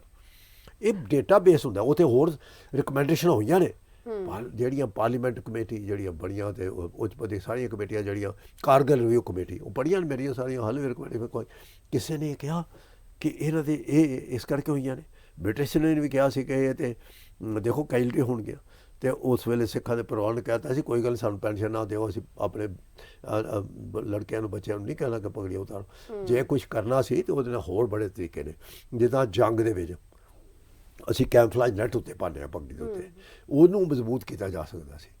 ਮਗਰ ਤੁਸੀਂ ਕਹਿੰਦੇ ਹੋ ਪਗੜੀ ਧਾਰੀ ਲਾ ਕੇ ਫਿਰ ਅਸੀਂ ਐਵੇਂ ਖਾਮ ਖਾ ਸਿਆਸਤ ਕਰੀਏ, ਫਿਰ ਅਸੀਂ ਕਰੀ ਜਾਂਦੇ ਹਾਂ, ਅਸੀਂ ਕਰੀ ਜਾਂਦੇ ਹਾਂ ਪਾਰਟੀ ਵੱਲੋਂ ਕਿ ਭਾਈ ਦੇਖੋ ਜੀ ਉਹ Dhanoa chief of the air staff ਉਹਨੇ ਹੈਲਮਟ ਹੱਥ 'ਚ ਫੜਿਆ ਸੀ ਤੇ ਪਟਕਾ ਪਾਇਆ ਸੀ।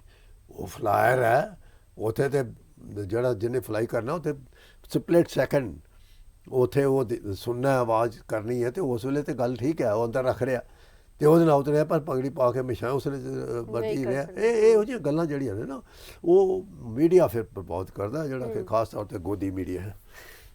ਬਿਲਕੁਲ ਸਰ, ਮੀਡੀਆ ਤੇ ਸਵਾਲ ਤਾਂ ਉੱਠਦੇ ਹੀ ਹੈ, ਲੇਕਿਨ ਇੱਕ ਗੱਲ ਜੋ ਇਸ ਮੁੱਦੇ ਉੱਤੇ ਜਾਂ ਜਿਹੜੀ ਅਸਾਂ ਚਰਚਾ ਕੀਤੀ ਉਹ ਸਾਹਮਣੇ ਆਇਆ, ਉਹ ਇਹ ਹੈ ਕਿ ਸਿਆਸਤ ਤੇ ਸੈਨਾ ਨੂੰ ਅਲੱਗ-ਅਲੱਗ ਹੀ ਰੱਖਣਾ ਚਾਹੀਦਾ, ਮਿਕਸ ਨਹੀਂ ਕਰਨਾ ਚਾਹੀਦਾ ਹੈ। ਇਹੀ ਜਿਹੜਾ ਸਾਹਮਣੇ ਆਇਆ ਸਰ। ਬਹੁਤ ਸਾਰੇ ਮੁੱਦਿਆਂ ਉੱਤੇ ਤੁਹਾਡੇ ਨਾਲ ਗੱਲਬਾਤ ਕੀਤੀ, ਬਹੁਤ ਅੱਛਾ ਲੱਗਿਆ। ਤੇ ਤੁਸੀਂ ਜਦ ਵੀ ਆਉਂਦੇ ਹੋ ਇੱਕ ਨਵਾਂ ਜੋਸ਼, ਇੱਕ ਆਰਮੀ ਬਾਰੇ ਹੋਰ ਚੀਜ਼ਾਂ, ਵੱਖ-ਵੱਖ ਮੁੱਦਿਆਂ ਉੱਤੇ ਗੱਲਬਾਤ ਅਸੀਂ ਕਰਦੇ ਹਾਂ, ਤੇ ਕੁਛ ਨਾ ਕੁਛ ਸਾਡੇ ਦਰਸ਼ਕਾਂ ਨੂੰ ਵੀ ਜਿਹੜਾ ਇਸ ਤੋਂ ਸਿੱਖਣ ਨੂੰ ਮਿਲਦਾ, ਤੇ ਉਹਨਾਂ ਨੂੰ ਜਿਹੜਾ ਹੈ ਸਮਝਦੇ ਵੀ ਹੋਣਗੇ ਇਸ ਚੀਜ਼ ਨੂੰ। ਬਹੁਤ ਬਹੁਤ ਧੰਨਵਾਦ ਸਰ ਸਾਡੇ ਨਾਲ ਜੁੜਨ ਲਈ। ਥੈਂਕ ਯੂ ਵੈਰੀ ਮਚ ਪੂਜਾ ਜੀ, ਵੈਰੀ ਥੈਂਕ ਯੂ। ਦੇਸ਼ ਦੇ ਲਈ ਜਿਹੜੇ 2 ਦਿਨ ਖਾਸ ਹੁੰਦੇ ਨੇ, ਜਿਸ ਵਿੱਚ ਗਣਤੰਤਰ ਦਿਵਸ ਤੇ ਸੁਤੰਤਰ ਦਿਵਸ ਮੁੱਖ ਰਹਿੰਦੇ ਨੇ। ਅਸੀਂ ਇਹ ਦਿਨ ਆਪਣੇ ਸ਼ੂਰਵੀਰਾਂ ਨੂੰ ਯਾਦ ਕਰਦੇ ਹਾਂ, ਲੇਕਿਨ ਸਿਰਫ 2 ਦਿਨ ਨਹੀਂ ਹੋਣੇ ਚਾਹੀਦੇ, ਹਰ ਇੱਕ ਦਿਨ ਉਹਨਾਂ ਨੂੰ ਯਾਦ ਕਰਨਾ ਚਾਹੀਦਾ ਹੈ। ਤੇ ਇਸੇ ਦੇ ਤਹਿਤ ਅੱਜ ਗੱਲਬਾਤ ਕੀਤੀ ਗਈ, ਜਾਣਿਆ ਬਹੁਤ ਕੁਝ ਫੌਜ ਬਾਰੇ, ਕੁਝ ਕਿੱਸੇ ਵੀ ਸੁਣੇ, ਮੌਜੂਦਾ ਸਥਿਤੀਆਂ ਬਾਰੇ ਗੱਲਬਾਤ ਵੀ ਕੀਤੀ। ਤੇ ਉਮੀਦ ਕਰਦੇ ਹਾਂ ਤੁਹਾਨੂੰ ਇਹ ਪ੍ਰੋਗਰਾਮ ਜ਼ਰੂਰ ਪਸੰਦ ਆਏਗਾ ਤੇ ਤੁਸੀਂ ਆਪਣੇ ਸੁਝਾਅ ਜ਼ਰੂਰ ਦਿਓਗੇ। ਤੇ ਪੰਜਾਬ ਟੁਡੇ ਦੀ ਪੂਰੀ ਟੀਮ ਵੱਲੋਂ ਸਾਰਿਆਂ ਨੂੰ ਹੈਪੀ ਰਿਪਬਲਿਕ ਡੇ।